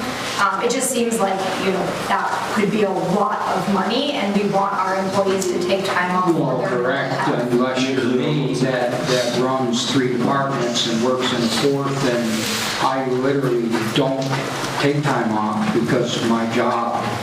Because I'm committed to this town to be the best paid employee you people have ever seen. I don't take time off, I'm a moderator, I'm doing it all for you. Yeah, take your time off. Well, currently I could take 6 months. That's a question for the board as to move forward, if that is anything they would consider. I can tell you that one of the things is, as an employee, that if the town did have such a policy, you think it's hard enough to get people to work here now, you wouldn't get anybody to work here. Not necessarily true. Well, I think if you actually took the time and talked to some of us department heads and stuff and the employees, you would find out that it's those small details that we look for, that others are looking for. It's not necessarily the pay. It is some of the benefits, but it's also this paid time off thing for some reason. Well, it's not that you don't get paid time off, it's just that you're encouraged to use it for your health and your mental health. You are. To be a human, I have no mental enjoy your life. It's going to take a lot longer than 6 months. But yes, that is something they can certainly look into. Al, you have a hand. Correct me if I'm wrong, but it does get capped, right? Yes. Like, it does get... It's not just it's capped by your years of service and whether you're an hourly employee or a supervisor. So, so even if you're not using it, it's not like you're gaining You any just more right can't now keep than you building can it up. cash The out. problem is with me is I am a unique case, as most people know, because of my positions that I hold. I do 3 jobs, so it's a little tough. I'm not the normal by any means. And that's like, even my therapist will tell you that. She's so tired of dealing with me, she could puke. But I'm not the normal, Hannah. The normal employee is capped, and you can only get so much, and then you have to use it, you don't gain any more. So that was my question. So Yeah. it sounds like most employees It's do capped. have that. Right. You're just. I'm just the oddball. Go ahead, say it. Got it. That was my question. Thank you. Ian. You are an oddball. I am the king of the oddballs, actually. You run the best meeting, any meeting I've ever attended. There's no monkey business. You focus on what needs to be done, and I want to thank you for that. Oh, thank you.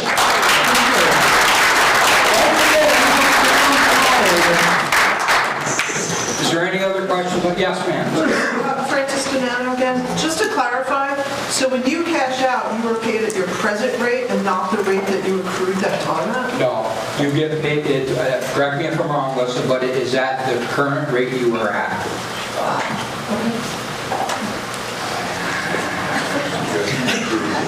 Teresa Yamaha. I'm just clarifying, so not department heads and not salaried employees, but hourly employees are capped.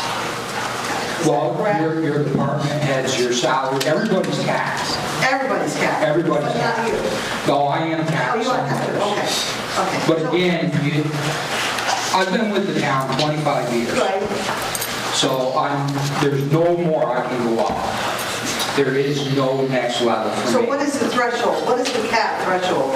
Is that kind of a stupid question, Melissa? Is that It is in the personnel policy. Yeah, which Oh, okay, so it varies, okay. I'm close to it. I know, you're exceptional. I know. No, I'm exceptional. Thank you. Anybody else? Yes? Most major corporations now have adopted use it or lose it policies. And they do that for a whole bunch of reasons that Hannah pointed out. The mental capacity of the people that are taking vacation, budgeting reasons so they don't have to carry it forward. And I would have to say that that is pretty much the accepted way of doing business now. And that's doing business, that's not municipal business. That is not true for governments. I have a friend who's retiring from the University System of Georgia. He's got 6 months.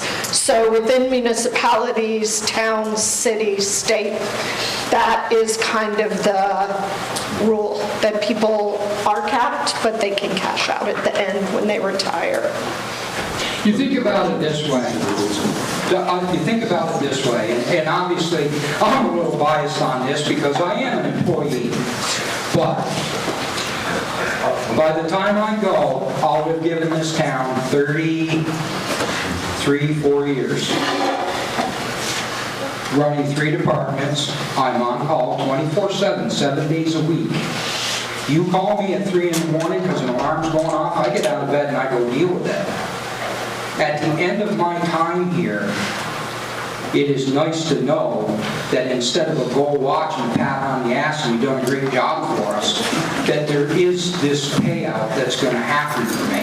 Some of you may not think that we deserve it, but also some of you are not out there at 3 o'clock in the morning in the snow and the wet and the cold because, yes, A, your job says that's what you do, but more importantly, you actually kind of love what you do.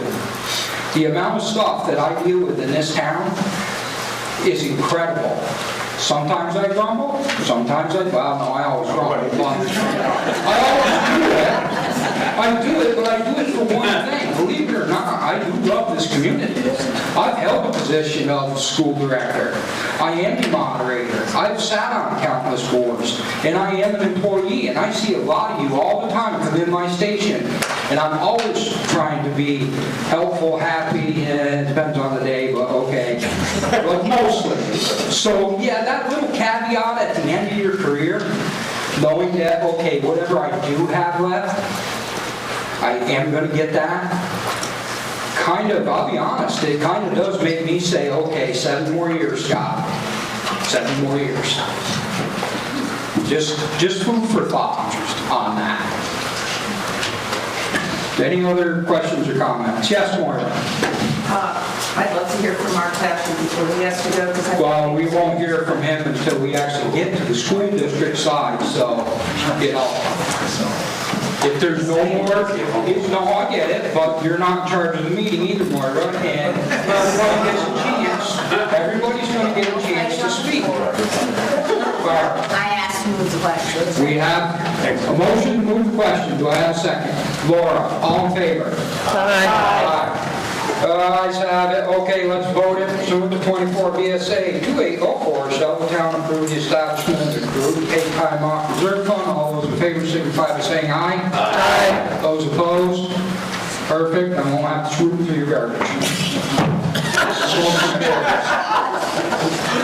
Article 4. Pursuant to 24 VSA 2804, shall the town approve the establishment of the fire equipment maintenance fund? Can I have a motion to bring it to the floor? Kim Roller and seconded by Ken Mays. Discussion. Teresa. I just have a question, Teresa Hammond. Is this a reserve fund? Because I thought that's what you were doing, was a reserve fund for that. Yeah. Yes. Stuart Coleman. We wanted to do a reserve fund so we didn't use the money that year because nothing broke, we were lucky, just so that it doesn't go away, so it can build up. It's not because of any big problems, but it just, we're dealing with much more complicated equipment than we used to, just to have something in reserve. We have to do this in order to start a reserve fund. We can't just start a reserve fund, we have to have it voted on to start a reserve fund and then But it doesn't say reserve in it, that's my question. Well, that's a matter if I have legal wording. You cannot word it. So you can't word it as reserve fund until after it's approved as a reserve fund? Correct. Okay. That is correct. Yes. Hannah? Just a quick question. So does that mean that the money in our budget line item that goes toward fire truck maintenance, which I think this year we just approved for $25,000, does that mean that that's what's going to go, any remainder from that will go into that reserve fund? Or is that reserve fund in the future going to be an additional line item? So we might do $25,000 in the budget for fire truck maintenance and an additional $25,000 directly into the reserve fund. What is the logistics? May I? Yes, please. We don't plan on, hopefully we don't need to put any more than $25,000, but if there's any left over, hopefully only spend $1,000, that money will go into the reserve fund. Then hopefully next year there will be some more money to go into it to pay for, because this stuff is expensive equipment, real expensive equipment. So, does that answer your question? Yeah, so it's not going to be its own additional, whatever remaining. I don't plan on it. Okay. Yeah, I'd like to know when you're going to publish a list of the reserve fund balances. I have no idea. Does anybody know the answer to that? We're voting on, you're voting on putting money into reserve funds, and you don't know how much is in funds. Yeah, can I ask this, is some of that because some of the money's invested and we don't always know, or do we know what's in our reserve funds? Yes, we have information that's presented to the select board every month in regards to it, and we'll So it can't be put into the town report? It changes. Page 8. But it doesn't show balances. I think page 20 might show. It does not show balances in the town report. So like the 1.104, 1,104,737 in the fire and rescue equipment fund, that's not the balance as of June 30th, 2025. Tell me, I'm not the treasurer. What, Page 20. Page 20, it's towards the end, where we're looking at fund balances, is that? Is that the fire rescue equipment fund? I'm sorry, Hannah, is that what you asked Yeah, about? that's the one I was using. Okay, yep, hang on one second, I've got it right here. We have a list of all of the reserve funds, and actually, did we put it on the website? The reserve funds change on a 2-month basis. So we put some in. If we have it here for bituminous concrete, we may have already spent some of that on another job. So there isn't that money in the reserve fund. So it's a constantly moving target. It's not like these figures are going to stay this way for the rest of the year. Some of those are going to be used for projects during the year, so, I mean, we can publish them, but, okay, well, you've got this much. No, we don't. We have a third less than that because we've fixed a bridge over by John Spencer's, or we put in culverts or whatever. So it's a constantly moving target. It's not something that is going to stay at that for the year. So it changes from month to month. I just think that's what Bob's question was, right? Like, is there, at some point, so as of June 30th, this was current, that is what was in the funds as of June 30th? I believe so. That's the question. I don't have it.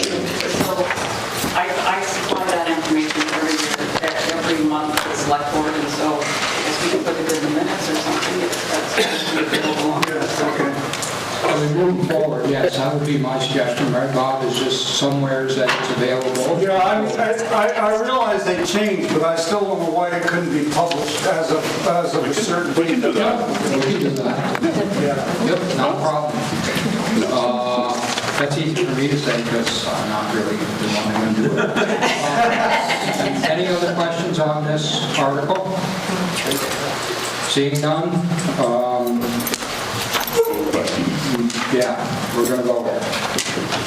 Pursuant to 24 VSA 2804, shall the town approve the establishment of the fire equipment maintenance fund? All those in favor signify by saying aye. Aye. All those opposed? The ayes appear to have it. The ayes do have it. Do you know that's actually technically the way you're supposed to do it? The ayes appear to have it, and then you're supposed to wait in case somebody throws their hand up and says, no, absolutely not, let's go back to the beginning. That's why I say it really quick. Oh, go ahead. Okay, Article 5, transact any other business that may legally come before the meeting. I have two townspeople that would like to get up and make a quick announcement. Larry Jenks and Barb Coleman, if you would come up to the podium.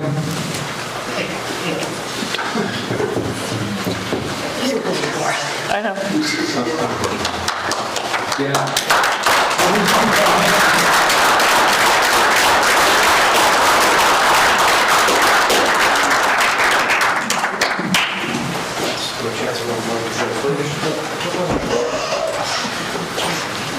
Okay, my name is Barbara Coleman. I work for RSVP, retired military, private citizens. Anyway, my brain is, I don't do this. Anyway, I work for them here with D. Crest, teaching bone builders. That's a volunteer position, comes through the state. It trickles down, people come, they don't pay a thing. We use the community center. They don't charge us. We give it, we give donations, we do what's good for our bodies. This is a great community. I ask every fireman in this room to please stand right now. Stand up and be recognized.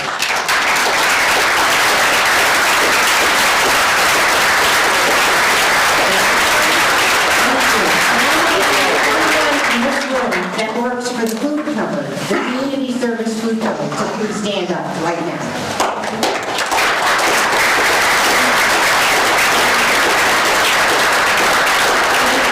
I ask right now for everyone in this room that volunteers in any youth program in this town, whether it's a school coach or whether it's a program that they work through the community center. Thank you. This is my 50th 50 years ago last June. I've been through a lot of volunteers. If you think being the wife of a fireman or anything else is not a volunteer job, but to get back, I offer you the opportunity, no matter what age over 50 you are, because I'm past that by a good number, you can come and hang out with us, practice with us, get ready for your senior years, because my grandchildren don't live in this town, but I would like them to. Their parents can't afford it. Their jobs took them elsewhere. So I have to go visit. So I also am a component of school choice. And we did it right. We did it a long time ago.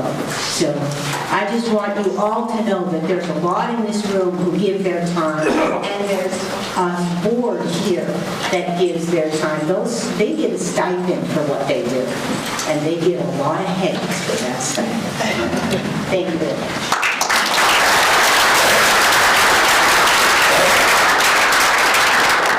Jax, I just want to say thank you for the town report.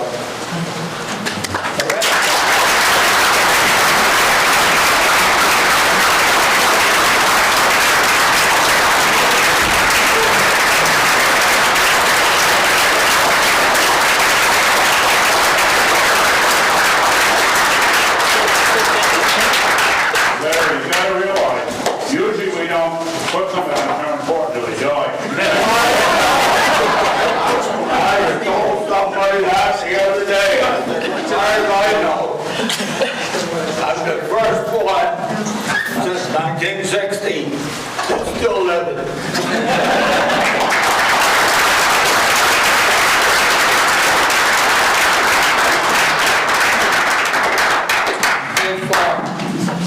If anybody wants to know where my work ethic came from, that man was walking away right there. I worked for Larry for 17 years. He's the one that instilled in me the work ethic that I have today and why I always try to overachieve. For any of you that don't know that man, you should. It has been an honor and a privilege that I've known Larry James for as long as I have, that I worked for Larry. I married Larry's daughter. Well, we did get divorced, but that's beside the point. Larry is salt of the earth. Larry has a special place in my heart, and he's been a huge part of this community. Huge. Thank you.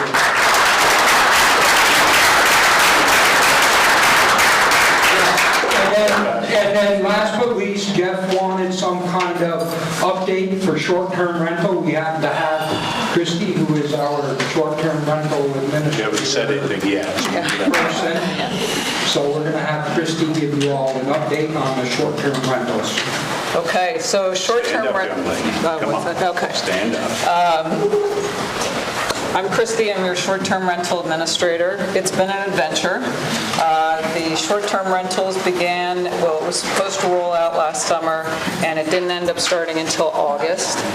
I thought it would be just that everybody would come running, and they did not. So it started to trickle in. What I've learned along the way is that there are people who are definitely complying and coming to me and doing things as one would hope and playing the game by the rules. And there are a lot of people who are not. We are in the process. We started with one platform. That platform has not lived up to what they said they would do. So we're in the process of switching to a new platform. I feel like a detective at this point, actually. I work very hard to find those people, and I do have a lot of help. School's getting out at 1. We got a text during the meeting, so. Anyway, so we're also in the process of rewriting the ordinance because, as with anything, when you actually put something into motion, you learn a lot about what works, what doesn't work, what needs to be adjusted. I think, personally, I think that I identify with the people who really want to be able to do their Airbnbs and have as many people as they'd like to have in their home. homes, and, it does stimulate an economy here that I do believe Vermont needs, so I understand from that side. I also understand from the side of people who are playing the game by the rules and where there's noise or there's septic issues. So I actually feel like I'm a good person to be doing this, because I actually went through the process with my own home to see if I could get licensed, and, it's not easy to get licensed. I won't go into details of that, but it is moving well. I think that more people than not are complying. Those who are not are accruing some pretty substantial fines right now as we speak. We do have a town lawyer who's helping with a few of them, where I've really had to chase them down. I do have people also who are complying. The system gives me advertisements of people who aren't complying, but then you have to figure out who those advertisements belong to. So that's the detective part. It's pretty interesting. And in the end of the day, I think, more people than not are. We probably have 110 people licensed. Probably there are 200 that are out there based on the numbers that have come from both platforms as they work on this transition. And there have been a fair amount of, like I said, there have been a lot of fines. And again, it's every day, it's a lot. It was supposed to be 23 hours a week, and it's probably 35 hours a week, easily. It could be more. It could definitely be more, but don't try to draw a line for the moment. And if you have any questions, I'd be happy to answer them. Yes? Just to follow up, so roughly 300 short-term rentals is a number that... It's actually, so the way the numbers came into us, it came in around 400, but then what we learned is that's 400, but one advertisement could be VRBO and it could be Airbnb, but it's the same place. So we've really consolidated and think there are probably 200 to 212 is what we're looking at right now in total. Thank you. Welcome. Are there any other questions for Christie? I just have a statement. So if you have a problem in your neighborhood, I would say reach out. I had a problem in my neighborhood that's been taken care of, but there are a lot of problems, a lot of overbooking, a lot of parking in the street, a lot of trash out by the road that causes problem with our bears, the late night parties. I'm too old for that. I don't want to hear it. Report it. There is a hotline on our website where you can report it. It's not waking Christie up. It goes to a hotline specific for that. And we all need to work together to make these people comply because it's very important. And it's quality of life for some of us that live very close to Airbnb. This is off short-term rental, and I just would like to say thank you to all of our volunteers, whether they receive a stipend or not, and for those that have received salaries and the employees, this board for putting up with me bi-weekly and annoyance. But on the flip side, I would like to ask, and I don't really know who to address this to, so I'm bringing it up here. We have a lot of committees and boards that follow under Robert's Rules of Order, and so there's meetings and agendas involved with that, and meeting minutes, and I'm noticing that they are not being posted. So I'm a little concerned because it's frustrating. I mean, I only go to the website, just to be fair to Alyssa. I don't go around town, but I'm just saying that, like, for instance, you might find the minutes from meetings, but there was no agenda. And so for me, I don't really care about what happened at the meeting. I would have liked the opportunity to have gone to the meeting had I known. And I'm just saying, across the board, for all the boards and all the committees in town, is there a way that that can be streamlined and defined? Somebody can oversee it, or doesn't anybody else care besides me? That's an administrative, the board issue. Right, okay. They'll have to take it off. So you want me to bring it to their select board meeting, is that what you're saying? Oh, yeah. Absolutely. I'm just bringing it up now. Okay, I'm bringing it up to you now. I'll bring it up tomorrow night as well. Yes. That's when you bring out. We look forward to it. That's exactly what I was going to say.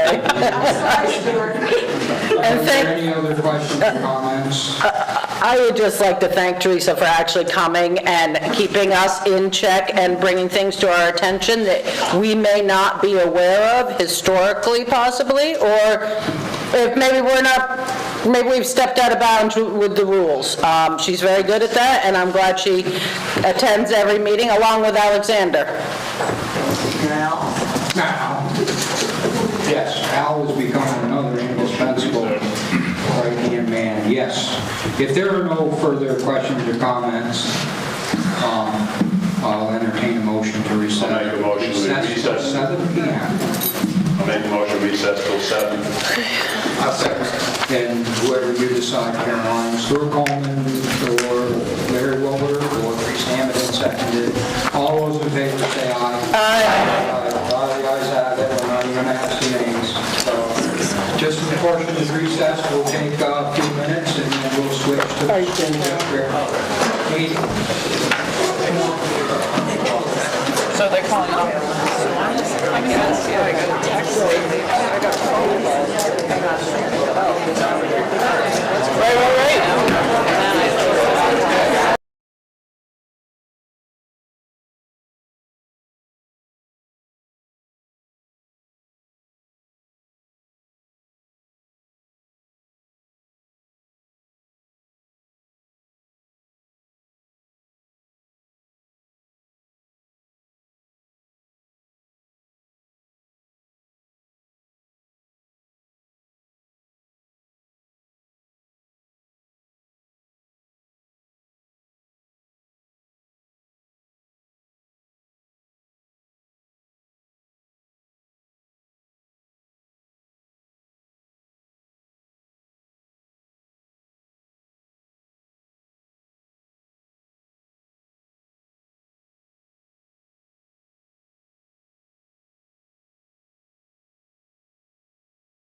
Take a seat and run down to the school district portion, please. Thank you. For all this stuff around.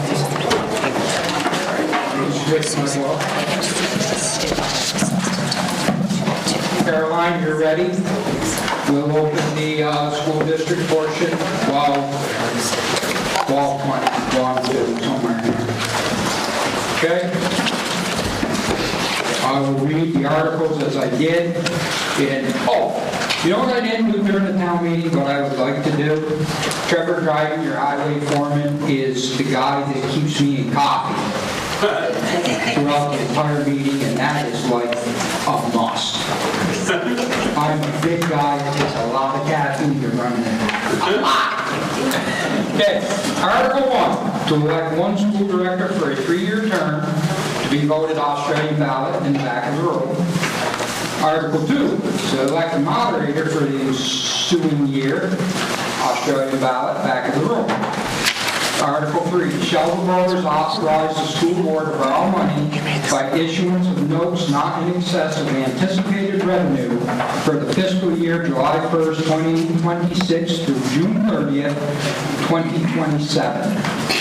Article 4, shall the voters of the school district approve the school board to expend $4,630,215, which is the amount the school board has determined to be necessary for the ensuing fiscal year. The Winhall Town School District estimates that this proposed budget, if approved, will result in a per pupil education spending of $12,998, which is 7.8% lower than per pupil education spending for the current year. Article 5, shall the voters approve payment of the announced tuition rate of Burton Academy in the amount of $23,050 for the 2026 through 2027 school year for resident pupils in grades 9 through 12 who attend Burton Academy. Article 6, shall the voters authorize a transfer of $50,000 from the general fund to the bus reserve fund?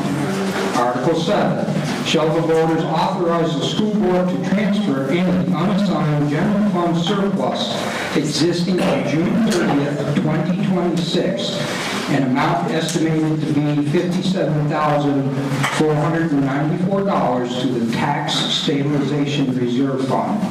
Article 8, shall the voters appropriate the sum of $35,000 for the bus reserve fund. And Article 9, to transact any other business which may legally come before the meeting. Articles 1 and 2 are Australian ballots, so we'll move to Article 3. Do I have a motion to move the question to the floor? Seconded. So, I didn't even catch who did it. So Got to put my glasses on, I can't see. You're just all wet. Caroline, did you get that? I'm sorry, can you state your name for Caroline, please? My name is Dee Cross, so moved. And it was seconded by Jeff Yates. All those in favor? Aye. Okay. Article 3, shall the voters authorize the school board to borrow money by issuance of notes not in excess of anticipated revenue for the fiscal year July 1st, 2026 through June 30th, 2027. Any discussion on this article? We're going to move right along, so if I don't see anything, I'm going to be booking in here. We'll move the article, we'll vote on the article. All those in favor, I'm going to read the article. Shall the voters authorize the school board to borrow money by issuance of notes not in excess of anticipated revenue for the fiscal year July 1st, 2026 through June 30th, 2027? All those in favor signify by saying aye. Aye. All those opposed? The ayes have it. Article 3 passes. Article 4, shall the voters of the school district approve the school board to expand blah, blah, blah, blah. Do I have a motion to move to the floor? Kim Muller, second. Jason Jewett. J-W-E-T. I got your first name. You got it. Thanks. All those in favor? Aye. Discussion. Do you want me to read the article again? It's a big, long one. So it says, shall the voters of the school district approve the school board to expend $4,630,215, which is the amount the school board has determined to be necessary for the ensuing fiscal year. The Winhall Town School District estimates that this proposed budget, if approved, will result in a per pupil education spending of $12,998, which is 7.8% lower than per pupil education spending for the current year. So basically, it's the budget. Any questions? Seeing none, we're going to vote the article. I'm not reading it again. So, all those in favor of Article 4, signify by saying aye. Aye. All those opposed? The ayes have it. The article passes. Article 5. Oh. We're going to do the format a little different this year.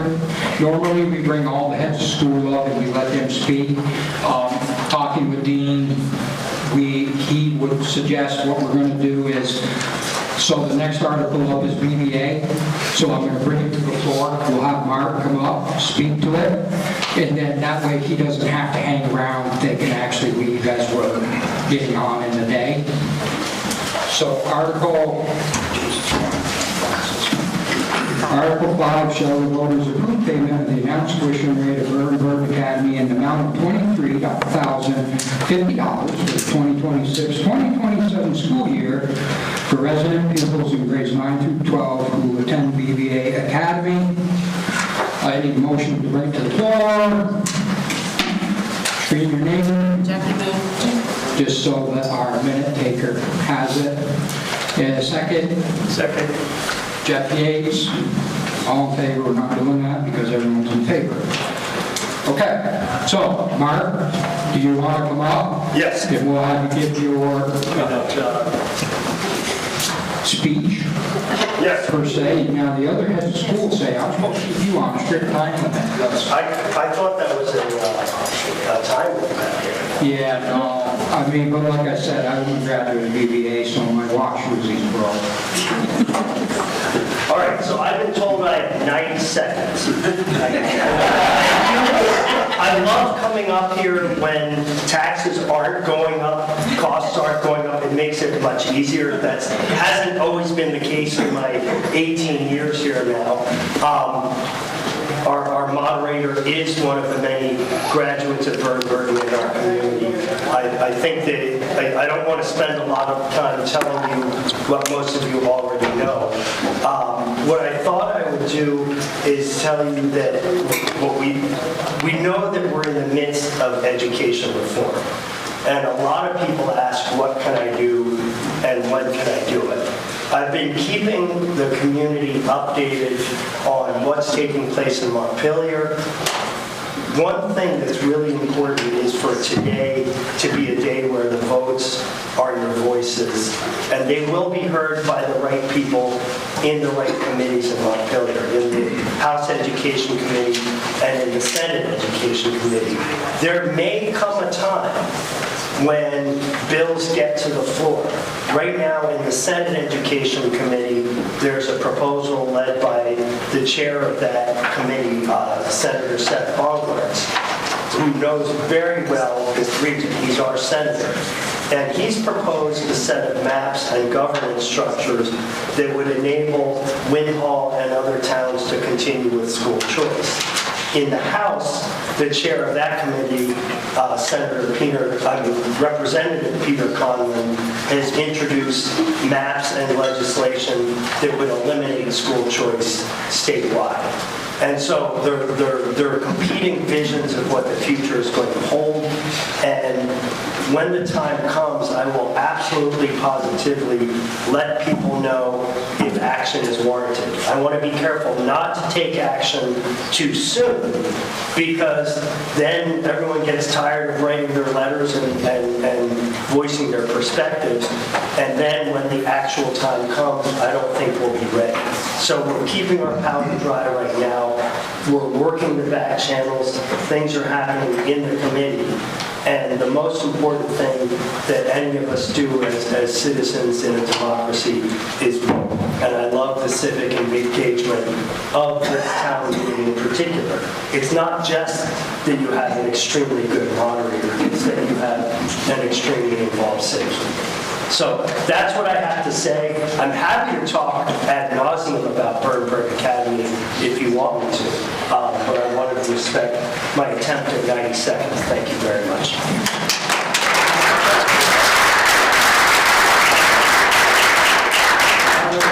Any questions for Mark before we dismiss? Nope.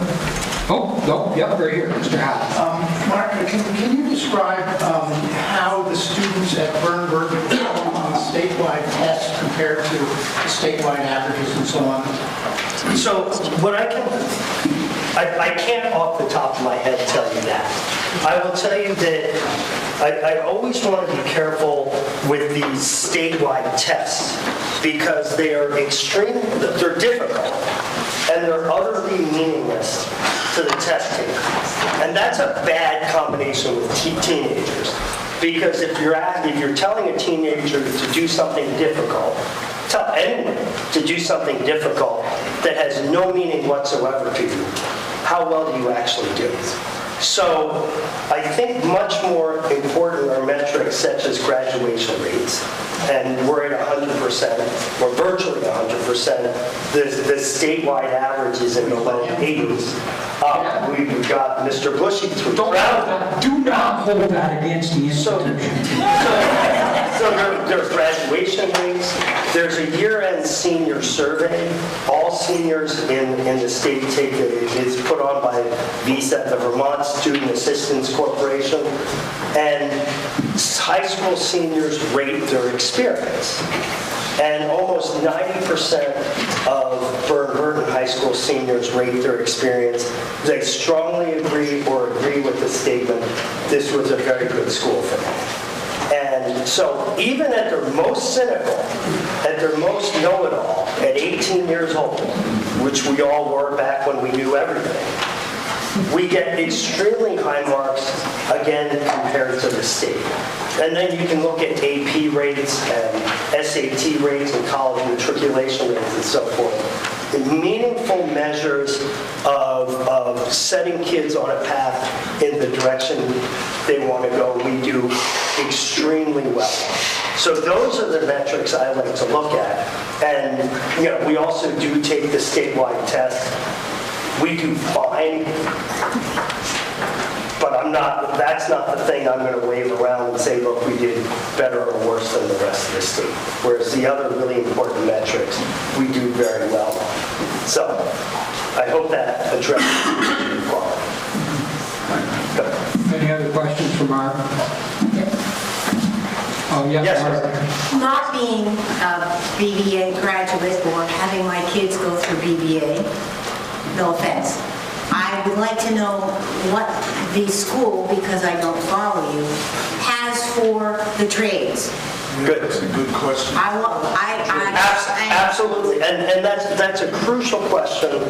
So number one, we do, we set our schedule to align with the Southwestern Vermont Technical Center, so that students can go and access those programs. And a good handful of kids do go for logging, for construction trades, for electrical, for automotive, for cosmetology. Number two, we have an extensive internship program, field-based, like work-study program, so students can go into local businesses and trades and learn directly through hands-on learning. We have summer internship programs that are funded. So we have our student success program that places kids in summer job opportunities and can pay them so that they get experiences because we've gotten private grants. So we try to provide that. That I think is going to become more and more important as we move into the AI world. and I don't know how closely everyone follows artificial intelligence. I'm trying to follow it extremely closely. It's changing how I do work. It's changing how the world does work. And I think what we're ultimately going to see is a shakeout of like what have been good mid-level office jobs are going to become AI-driven. And, you know, there are people who are going to be huge losers in that new economy. And I think they're, you know, when you look around and think about jobs that can't go away, you know, the jobs that can't go away are jobs that require your hands and jobs that require your heart. And because they're people-driven jobs. And so I think it's really important that as we look to the future, we start thinking about how to reshape educational opportunities. I'm well aware when I say that we're, you know, we have, I didn't say this number, but our college matriculation rate is about 85%. That doesn't mean higher is better. And so I also want to put that out there because I expect that number is probably going to go down in the next 20 years. And what's going to go up is more people doing, like, we want to train people not just to be able to go into, like, jobs that require your hands or jobs that require your heart. We want them to be thinking entrepreneurially so that they are the people who are creating businesses, starting businesses, running businesses that are going to be, you know, whether it's plumbing or electrical or auto mechanics and auto repair and so forth. All these industries are reshaping. And so I can't tell you we're there yet because, I mean, you know, I think about 18 months into the AI revolution. But we are thinking about it and aware that the world's going to change. And we want to change with it. Yeah, I think Barbara asked a great question. And I just want to follow up with the fact that these contractors are dying for young people. Yeah. And yet, you guys aren't getting together. I mean, I did a project at my place this summer, and at least 4 different contractors say to me, we'd love to have some young people, can't find them. How come they can't find them? One of my contractors said he hired a couple of your kids, and they work part of the time, and then all of a sudden they disappear. He finds out they're downtown. They aren't working. And this guy paid him because he was so desperate for help. Right. There's a coordination thing going on here. You need somebody at your institution who's following up on this to make sure that these kids are getting on the job, staying on the job. And if they don't like that, they can move on to something else. Let them roll around. But these guys are all telling me the same thing. Can't hire no young people. Yeah.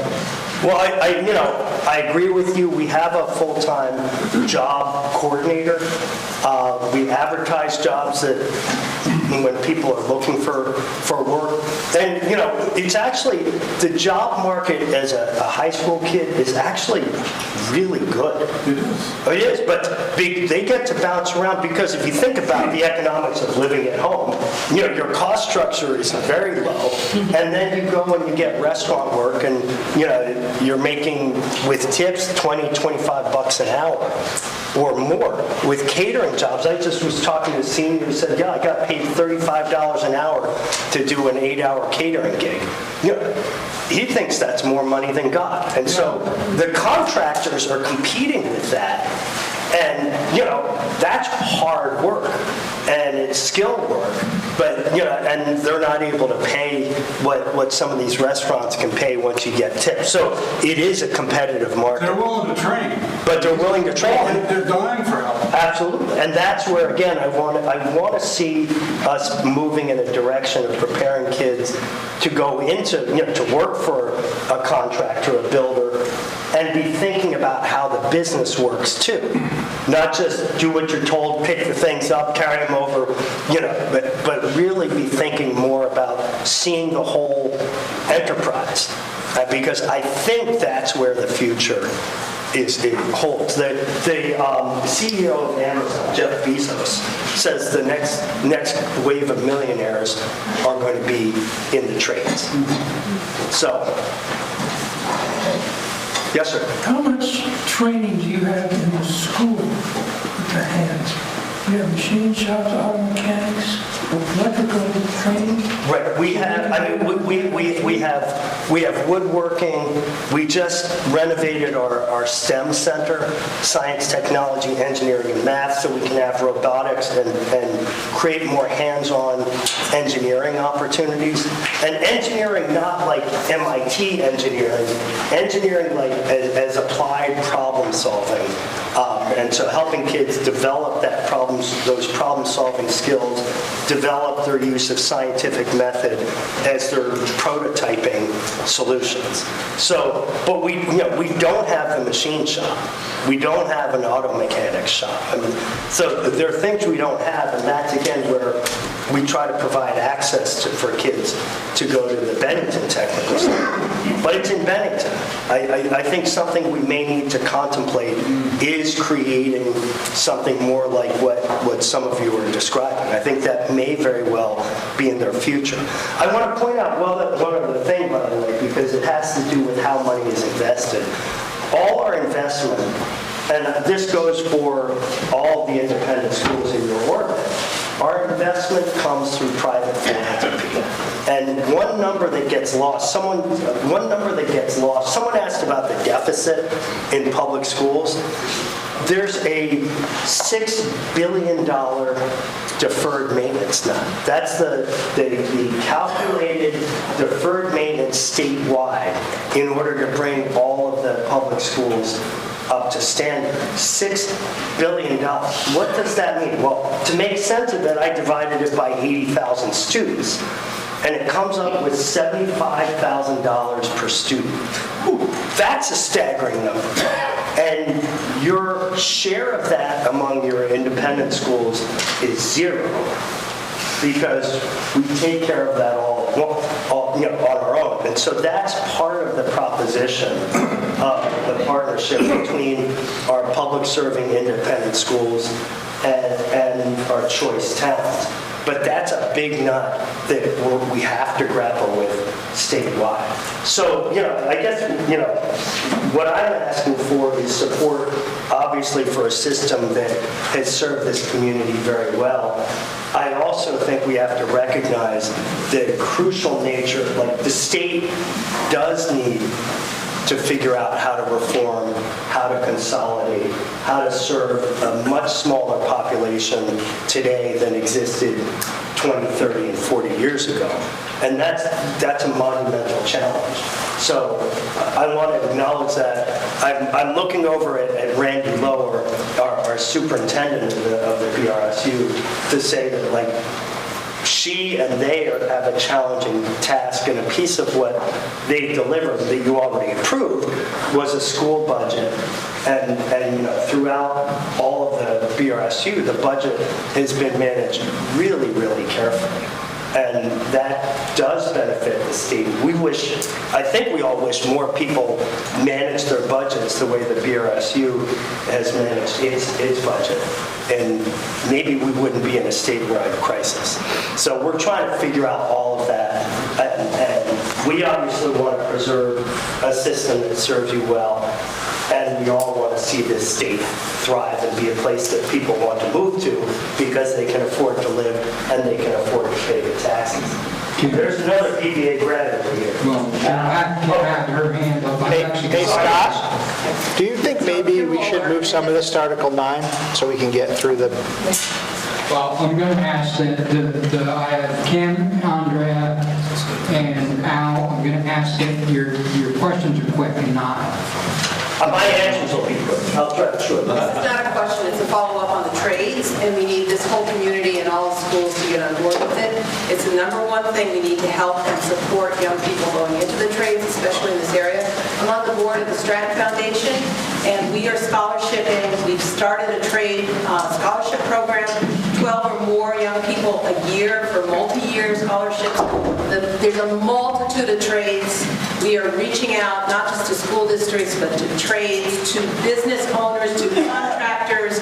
We need them on board because we need the young people to realize that we have financial financial support that could include, even if they have to go to Maine to learn to be a stonemason and have to live away from home for so many months.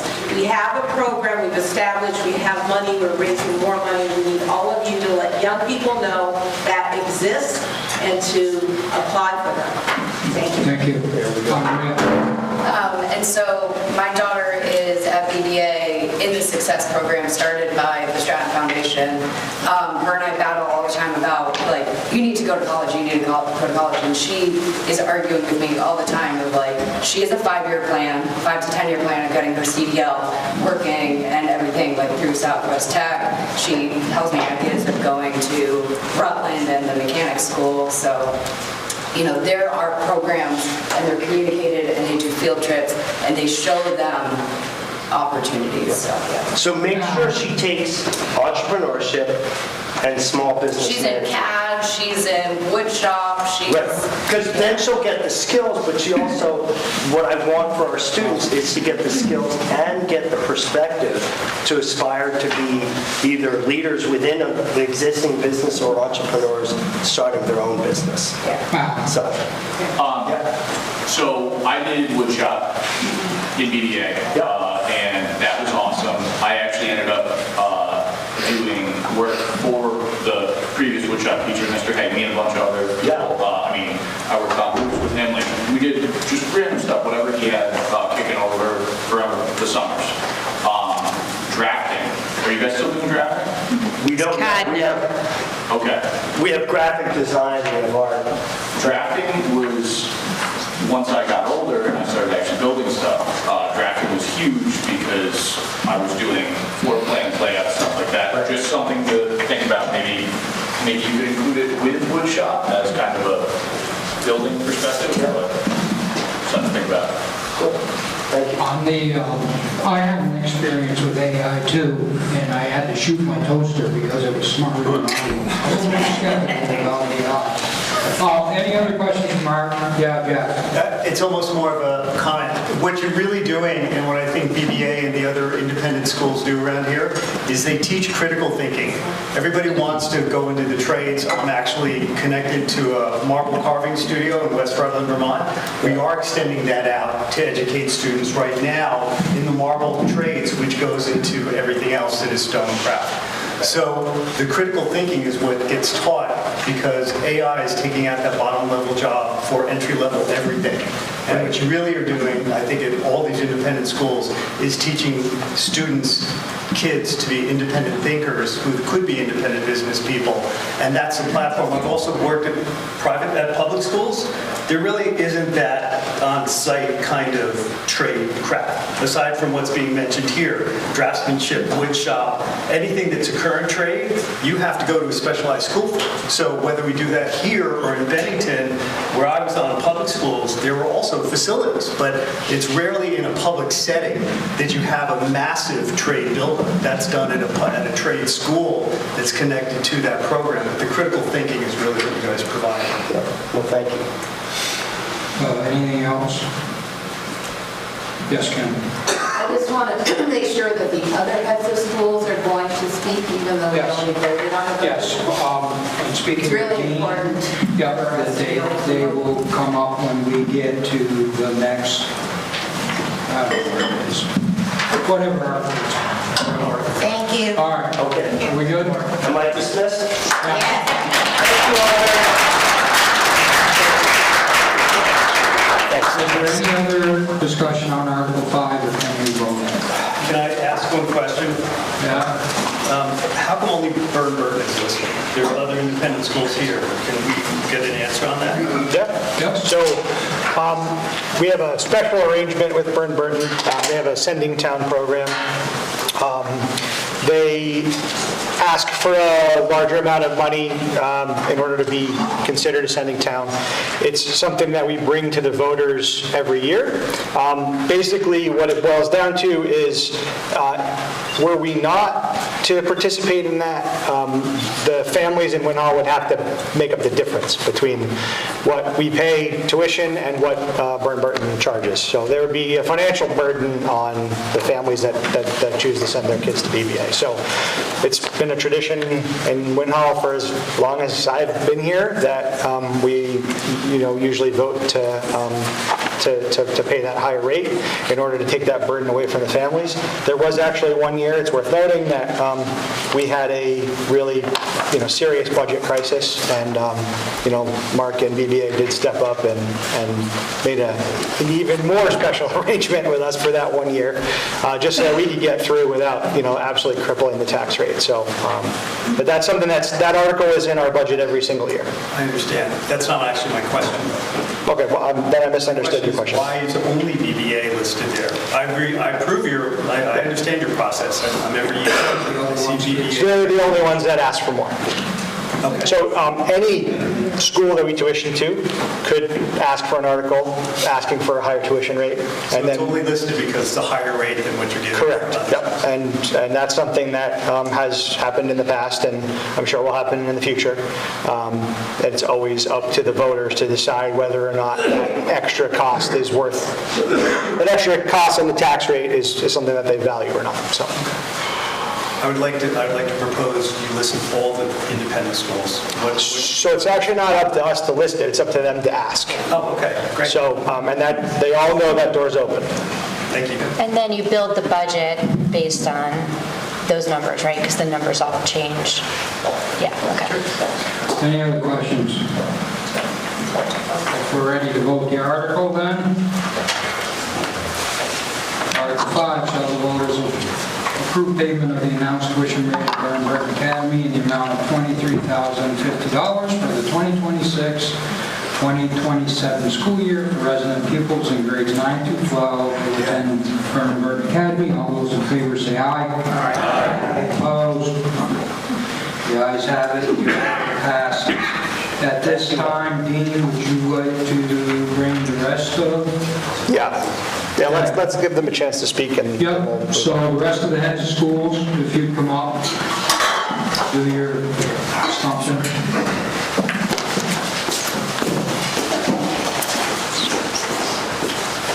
You get that first. The rest of them are going.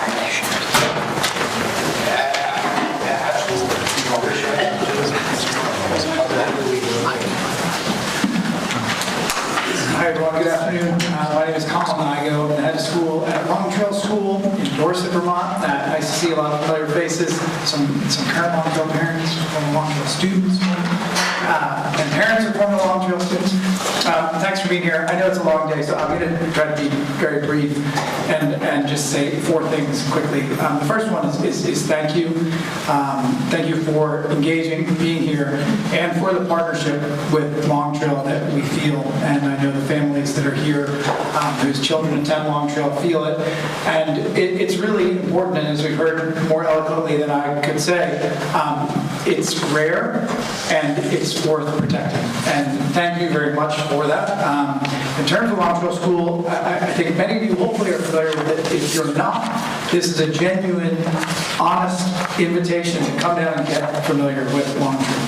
We're celebrating our 50th year this year. The school was founded in 1975, September 1st of 1975, and we're in our 50th year. We have 250 students that are educated in grades 6 through 12. 76% of those students attend Long Trail using town tuition.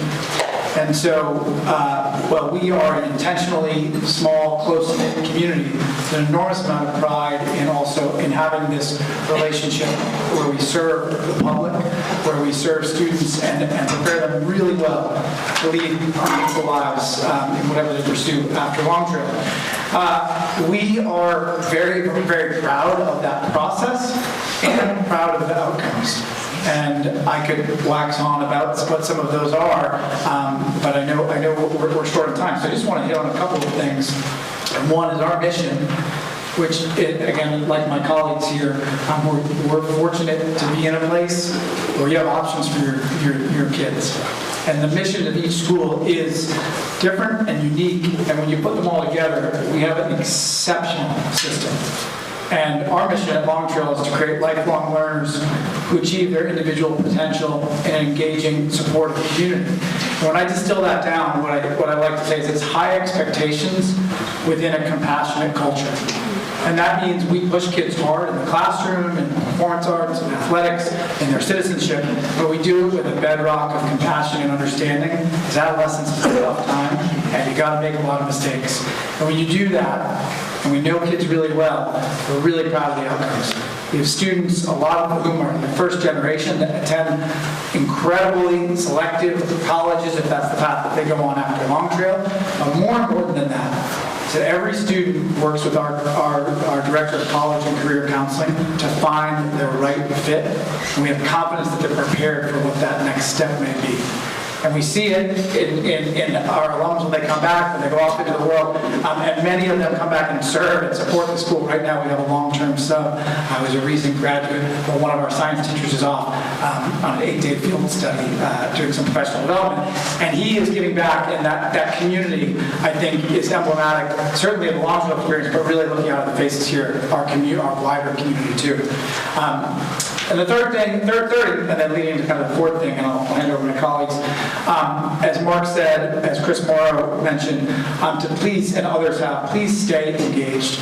You're here and engaged, and as we are facing significant political headwinds, it's really important to stay engaged, to communicate with each other, but also schools will try to keep everyone updated as things progress, because we know in the next few months it's going to be calm, and then things are going to happen really quickly. We don't want to start at a standstill.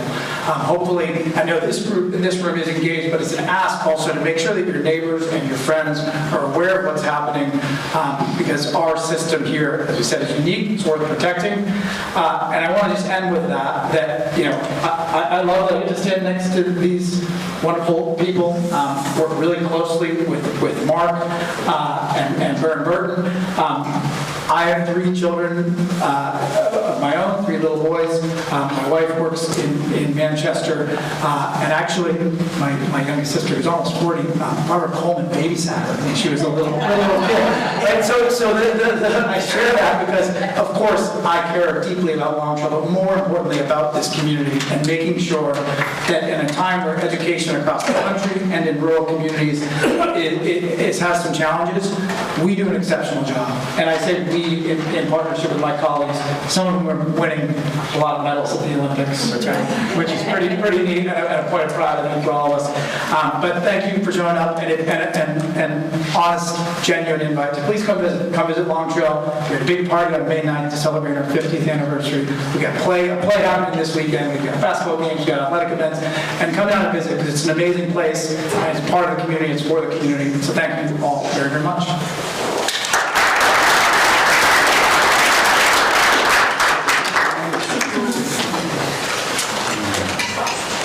Opening line here says good morning, but we trickled past that. It's always dangerous to get ahead of school microphone. I, like Colin and Mark, promised to be brief, and I even wrote everything down so I didn't go off topic, because I will sit up here on a soapbox and talk forever. My name is Carson Thurber, and I have the great privilege of being the head of Stride Mountain School, a job which I've held with great honor for the last 6 years. I haven't been able to make this meeting every year. I often toggle back and forth with the Stratton town meeting, and it is a pleasure to be here today. Thank you to the citizens of Winhall, our civic leaders, and the fellow educators in the room. In my opinion, and again, this is my opinion, what makes Winhall special is not any single institution, business, or individual, but it's that ecosystem, the ecosystem which you all built together. SMS is very proud and grateful to be part of that ecosystem. We do not stand apart from this community. We stand stronger because of it. When we celebrate SMS achievements, we are celebrating Winhall, Stratton, Manchester, and the many towns and individuals who contribute to this region's success. SMS has 22 students that are Winhall residents. And now I'm going to take pause a little bit and just mention, Vermont has roughly 650,000 residents, yet we consistently punch far above our weight class. We are resilient, tough, and yes, sometimes stubborn in the best possible way. For those that don't know me, I'm a Vermont resident. I grew up in Woodford, Vermont, 410 people. Winhall looks like a sprawling metropolis. I want to take a moment to reflect on what punching above our weight looks like in education and community support. The 11 Olympians connected to Stratton Mountain School community in this past cycle, competing on the world's largest stage in Italy, carried the spirit of this town with them, and I want to thank you all for making that possible. They are not just representatives of Stratton Mountain School. They reflect a broader community and the system of support that clearly works. Mac Forehand, Olympic silver medalist, he lived less than a mile from here as the crow flies.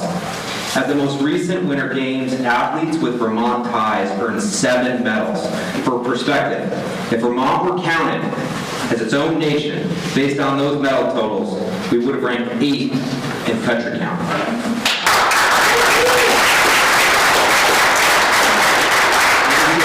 A few fun ones in here, ahead of China, Austria, and a few other nations you may have heard of. 4 of those 7 medals came directly from this region and from one of your schools.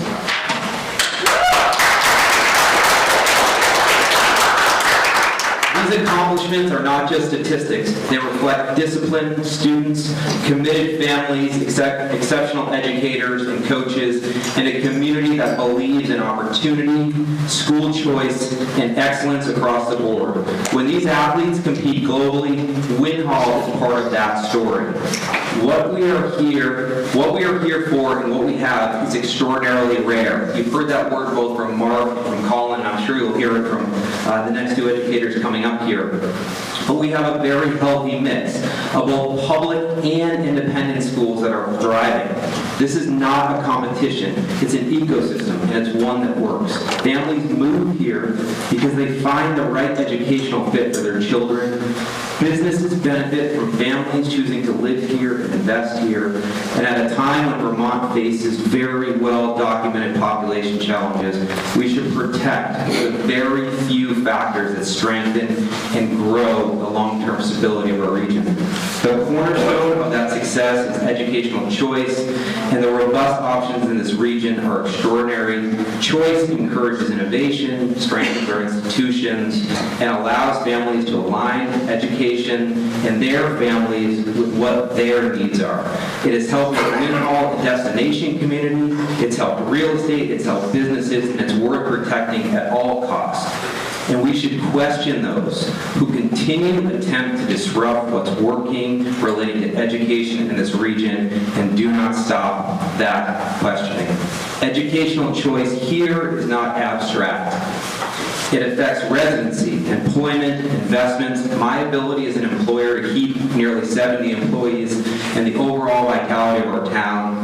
Winhall has built something special, a place where people want to live, raise families, build businesses, and pursue excellence.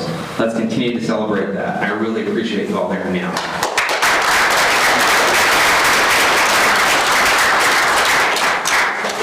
We're trying to align a time in the spring to get some of those Olympic medals on campus. And like Colin, I invite you guys all to come up, put them around your neck. Good afternoon, everyone. My name is Dan Scoglin. I'm the head of school at Maple Street School. This is my 4th year. I do not have any Olympians to share, but some prospective Olympians. Some of you may know Maple Street, some of you may not know Maple Street too well. As Colin said, open invitation to come visit our campus at any time. Send me an email. I'd love to walk you around. The best way to get to know a place or a person is to spend time with it or with them. We have a rich history and a strong partnership and collaboration with the town of Winhall. This year, we educate 29 students from Winhall. And it goes back many, many years. Families that I know quite well, call them friends. Maple Street, we educate kids from all areas of the socioeconomic strand. We educate all types of learners. We have a learning center staffed with 3 members who care for kids who are at one end of the spectrum and kids who are at the other end of the spectrum, and we plug that gap. The school itself is about 147 students this year. We're going to be projected to be in the 150s next year, so the school is growing, which brings me to my next point.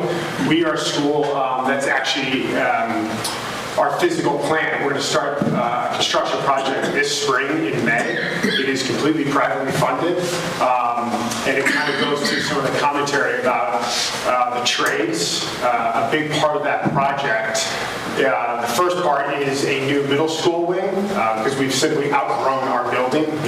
We're a family that's outgrown its house. But another aspect of it is a STEM facility, a makerspace really built on, kind of, as Mark talked about eloquently, using hands and your head. Really getting at young people to discover robotics, engineering, electrical, woodworking, things of that nature. So that's a huge focus that'll start this spring. Another big focus that we're raising money for is financial aid. To make Maple Street accessible and affordable to any family in Southwest Vermont that wants to engage us. We've made a huge project in this campaign. We're pretty close, but we still have some fundraising to do. But those are the two big areas of focus for our school. Really digging in on our physical plant to make sure we're educating kids for right now, as Mark talked about, AI and other factors in the world we live in, but also making the schools affordable and as accessible as possible for any student in Southwest Vermont. In closing, I just to echo kind of what Colin and Carson said, I'm one of the rare heads of school. I did not chase a job to move to this area. I actually decided to move here. My wife and I made a big decision 4 years ago and said, this is where we want to raise our family. And we ripped the Band-Aid off and moved here. And this is where we wanted to raise our kids. And then Maple Street and the job materialized after it. My wife is a child and adolescent therapist in Manchester. We dig into our community, and I will say, kind of echoing this kind of call to action, so to speak, I get the sense, even hearing from young families in our school community, we also have probably 4 to 6 families that do not live here that have applied to Maple Street. So that speaks to our ability to attract new families, which, whether you're in California or Vermont, you want to attract new families to want to dig in and put down roots in your community. The people are concerned, and the strength of any community is its education, right? It's the fabric of any community. I've gotten to know our grandparents on down to cousins, people not even connected to school. 2 of our 3 biggest donors to our project, and again, it's all privately funded, are community members that have no connection to Maple Street. They just care about what we're doing and the mission we're delivering. But again, I just wanted to place that emphasis that a lot of young families are watching right now and really want to dig in. But it seems like we're on fragile ground. As Mark said, clearly education reform needs to happen. And it needs to happen, but I just ask that all of you stay engaged, stay informed, and certainly make your voice count. Thank you very much for your time. Again, please come visit.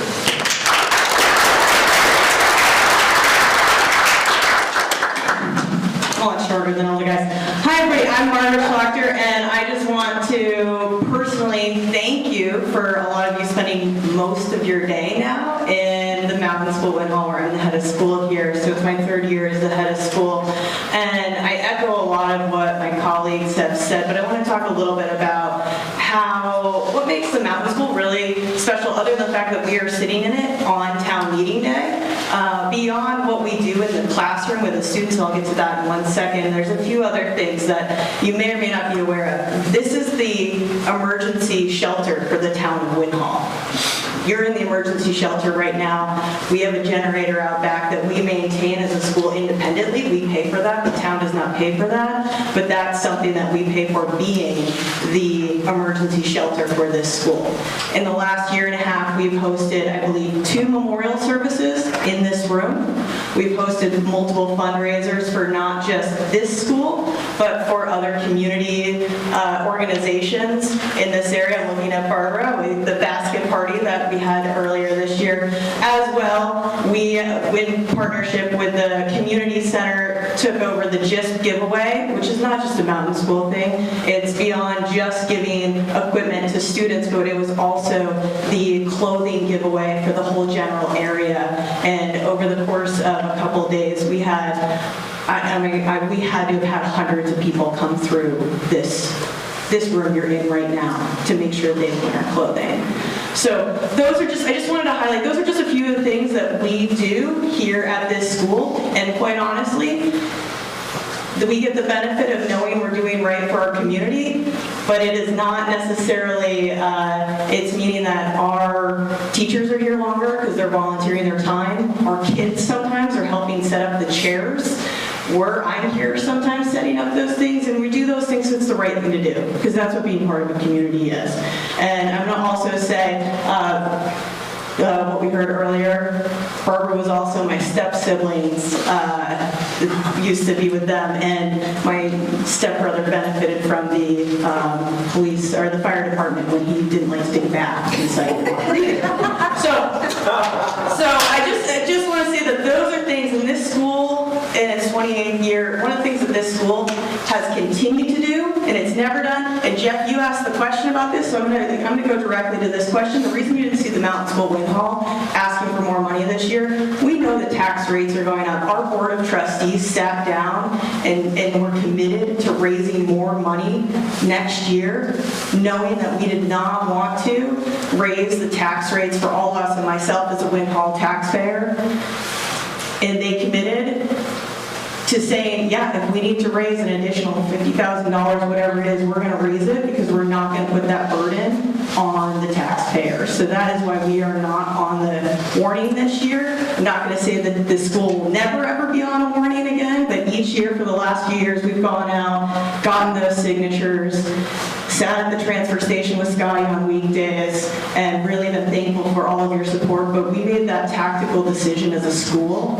And the other thing that we don't do, that average announced tuition rate that that gets put out by the state, that is our tuition for next year. We don't charge anything above that. So, and on top of that, we have days where it's like opt-in days where you can opt in. We work with local businesses. We work with the workforce, even though they're not in a physical location. Every Wednesday, they make a hot meal for our kids here, and any student that cannot afford that, thanks to a grant we get from the Stratton Foundation, and thanks to, because it's the right thing to do, we make sure that every kid that wants to have that meal is able to have that meal. We do the same thing on Friday. Family Kitchen, amazing as well. We work with them, partner with them, so we have Pizza Friday every Friday, and every kid that wants it is able to have it. Same thing with after school 4 days a week. Again, if we have a family that can't afford it or they get stuck in a pinch, we do the right thing. And again, thanks to our Stratton Foundation, Meredith already left, but that's a key grant that we've been able to get from the Stratton Foundation each year to make sure that every kid is able to participate in every single activity without it being a financial burden if that's hard on that family. And those are just a few of the things that happen at the Mountain School. And I have to say as well, the community center is also taken on a 5th day of the week. So Fridays, kids are going to be able to go over to the community center for an after-school program so that our teachers can go home on Friday and have their weekends. So thank you to them for that. Those are the other things we do. Mark brought up a really good point. We're the youngest learners. We're kindergarten through 6th grade here. We have intentionally, beyond teaching them how to read, write, those are critical things. They are never going away. We're in our 3rd year. We call it our STEAM program. It's STEM plus art, so it's STEAM. We have a woodworking shop that's been in now we're into our 2nd year with our woodworking shop for the kids, and also a 3D printer down at the end of the hallway. So I welcome you to walk through school, see all the things our kids have done. There's stuff on the walls. But one of the other things you won't see that you have to be here during the day to see is we've looked at our curriculum and what's the point of education? What's the point of teaching our students, especially our younger students, what world are they going to step into? What world are they going to walk when they go to Mark's school, when they go to Collins school, when they go to Carson school? And one of the things that we've really done is we've made a lot of our curriculum inquiry-based, which means you're asking questions, and then the kids they're asking questions. And what does that look like? It means a 3rd grader is being asked, what do you have in a city? What do you need to have in your city?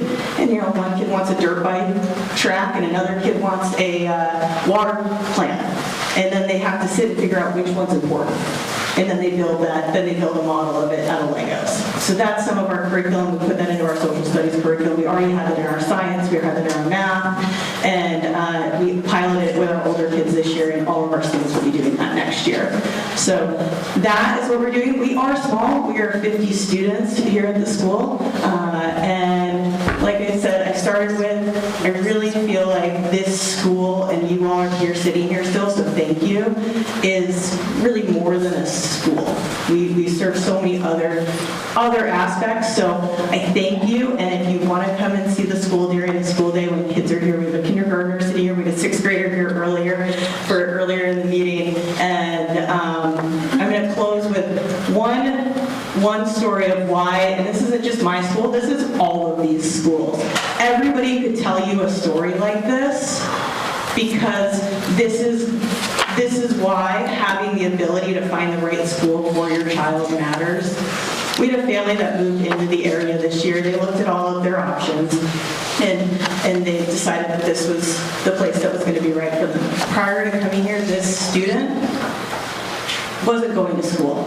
And this is a young student. They were struggling. The parents every morning were struggling to get them to go to school. They settled in here right away. They settled in during our school year, which is always hard for a young kid.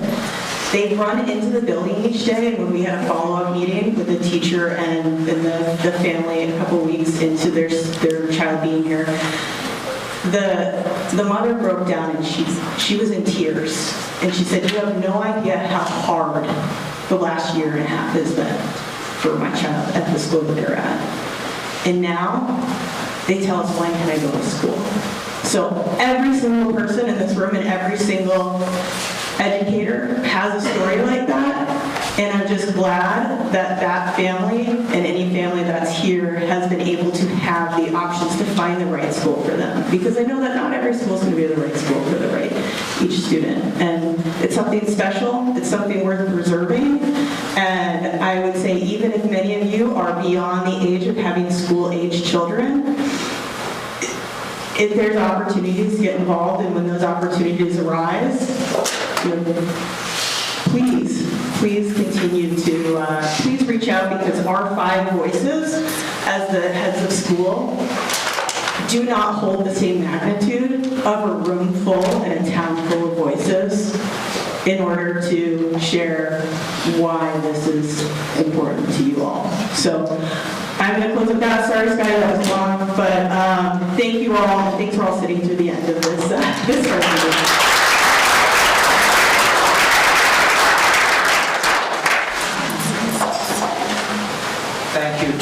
Thank you everyone that's spoken. It is of great importance that we hear you and that we've heard you.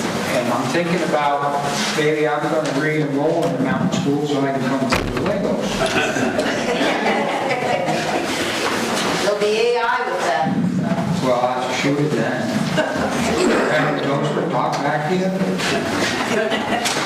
Maybe that was nasty talk back. Okay, none of that. And we were we on the, no, we already did that one. All right. Six. We're on Article 6. Shall the voters authorize transfer of $50,000 from the general fund to the bus reserve fund? Let's move that to the floor. Margaret and anybody can see. Barb, I guess, I think. Let me put my glasses on. I'm sorry. Any discussion on Article 6? There's none, so we will go Article 6. Shall the voters authorize a transfer $50,000 from the general fund to the bus reserve fund? All those in favor say aye. Aye. All opposed? The ayes have it. The article passes. Article 7. Shall the voters authorize the school board to transfer any unassigned general fund surplus existing on June 30th, 2026, an amount estimated to be $57,494 to the tax stabilization reserve fund? AI is getting the best of me up here. Motion by Kim, seconded by Maura Thiel. Any discussion on Article 7. Seeing none, we will vote Article 7. Shall the voters authorize the school board to transfer any unassigned general fund surplus existing on June 30th, 2026, an amount estimated to be $57,494 to the tax stabilization reserve fund? All those in favor say aye. Aye. Opposed? The article passes.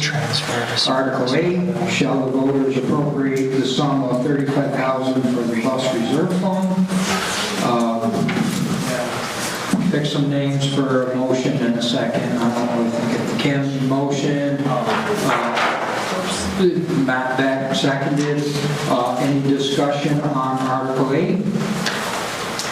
Seeing none, we will vote Article 8. Shall the voters appropriate the sum of $35,000 for the bus reserve fund? All those in favor say aye. Aye. All those opposed?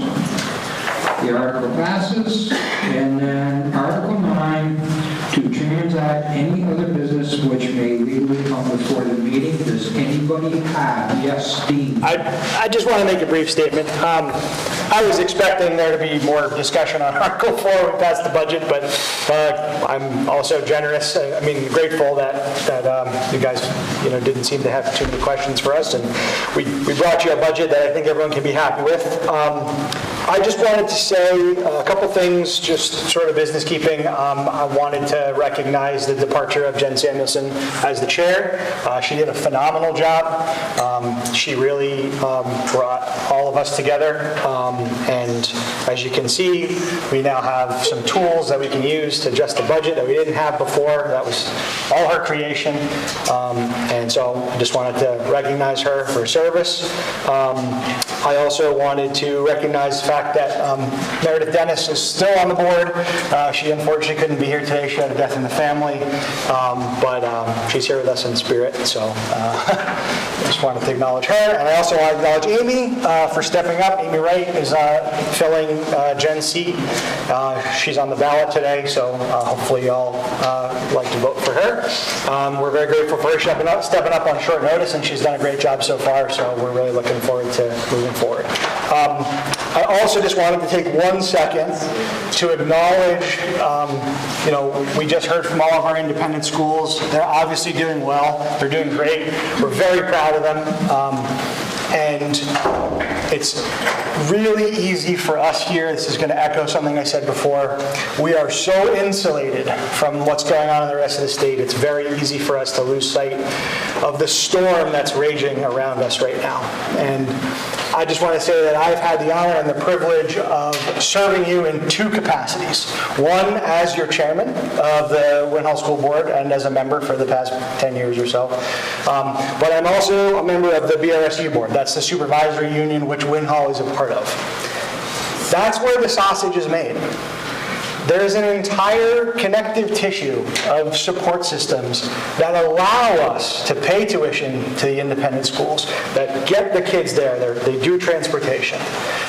This booklet, which I have to say is phenomenal. I don't think there are any questions in here that weren't answered. I think there were a lot of questions that were answered that I didn't even know I had. The budget you just passed, all of that could not happen without our supervisory union. That is a governance structure. Those governance structures all across the state are under enormous strain. When our independent school leaders came up here and talked about how reform is necessary, they weren't kidding. But it's sometimes hard for us here, I think, to see just how necessary it is because we have such a great thing here that's so unique and so different. And so I just want to thank everybody, for your support and your engagement, for sitting through this entire meeting, which was much longer than it usually is. But there are going to be big changes, and this reform really is necessary, and we need engagement. If we cannot fix the way we pay for education in this state, then we will lose what we have as well. And so it's very important that we keep sight of the fact that we are part of a larger whole. And while we may feel like things are going pretty well for us and we like what we have, that whole system is really under a lot of pressure, and it can't maintain itself for very much longer. So expect changes, stay engaged, make your voices heard, and thank you for staying and supporting us through this meeting.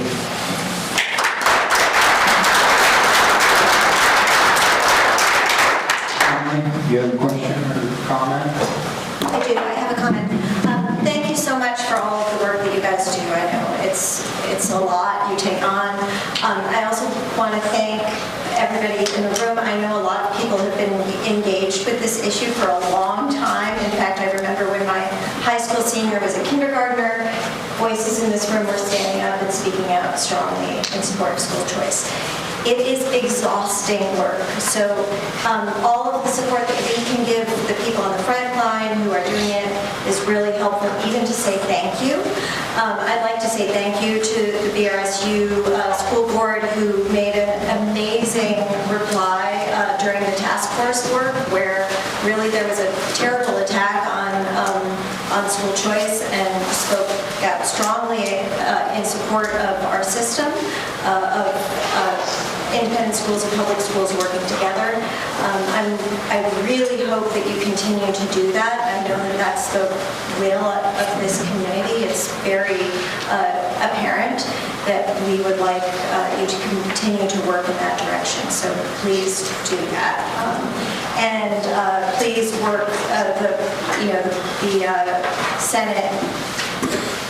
The proposal in front of the Senate is very strong, and I hope that you continue to work with that. And then finally, I'd like to say that a lot of us have been doing this in different phases. It's exhausting. I am connected with some parents across the state in other areas that have school choice, and we're gathering information and sharing information. I would love, if you'd like to be a part of that, to share your email address with me. We've kind of lost critical mass. I have some email addresses through the schools, but we'll be sharing information and prompting those moments where engagement is really necessary. Yeah. Thanks. Old school, clipboards and paper.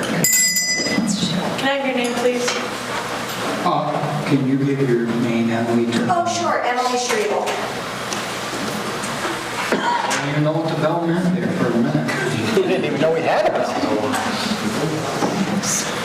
I have one final thing, and so this is my 18th year as your moderator, and I thank all of you that did stay, because they do these. This can't happen. They work and run on. I'm like so far past my lunchtime now. I'm like pass out. This was a really good meeting.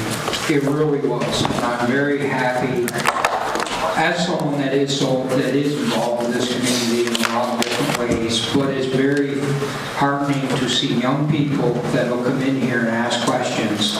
And it was very nice to preside over folks that it was a good meeting.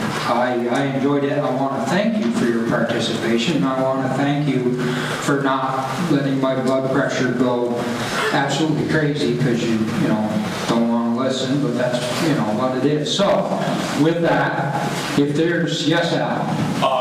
Would you just want to take 1 second and acknowledge Margaret for always helps us set up the meeting and helps us make sure that this runs very smoothly. So thank you very much. Thank you, Margaret. Thank you, Al. If there is nothing else, I will entertain a motion to recess this. I'll make that. Perfect. And a second, we got Ken or Matt back, whichever you wanted to. All those in favor, say aye. Aye. All right. Thanks for being our recess until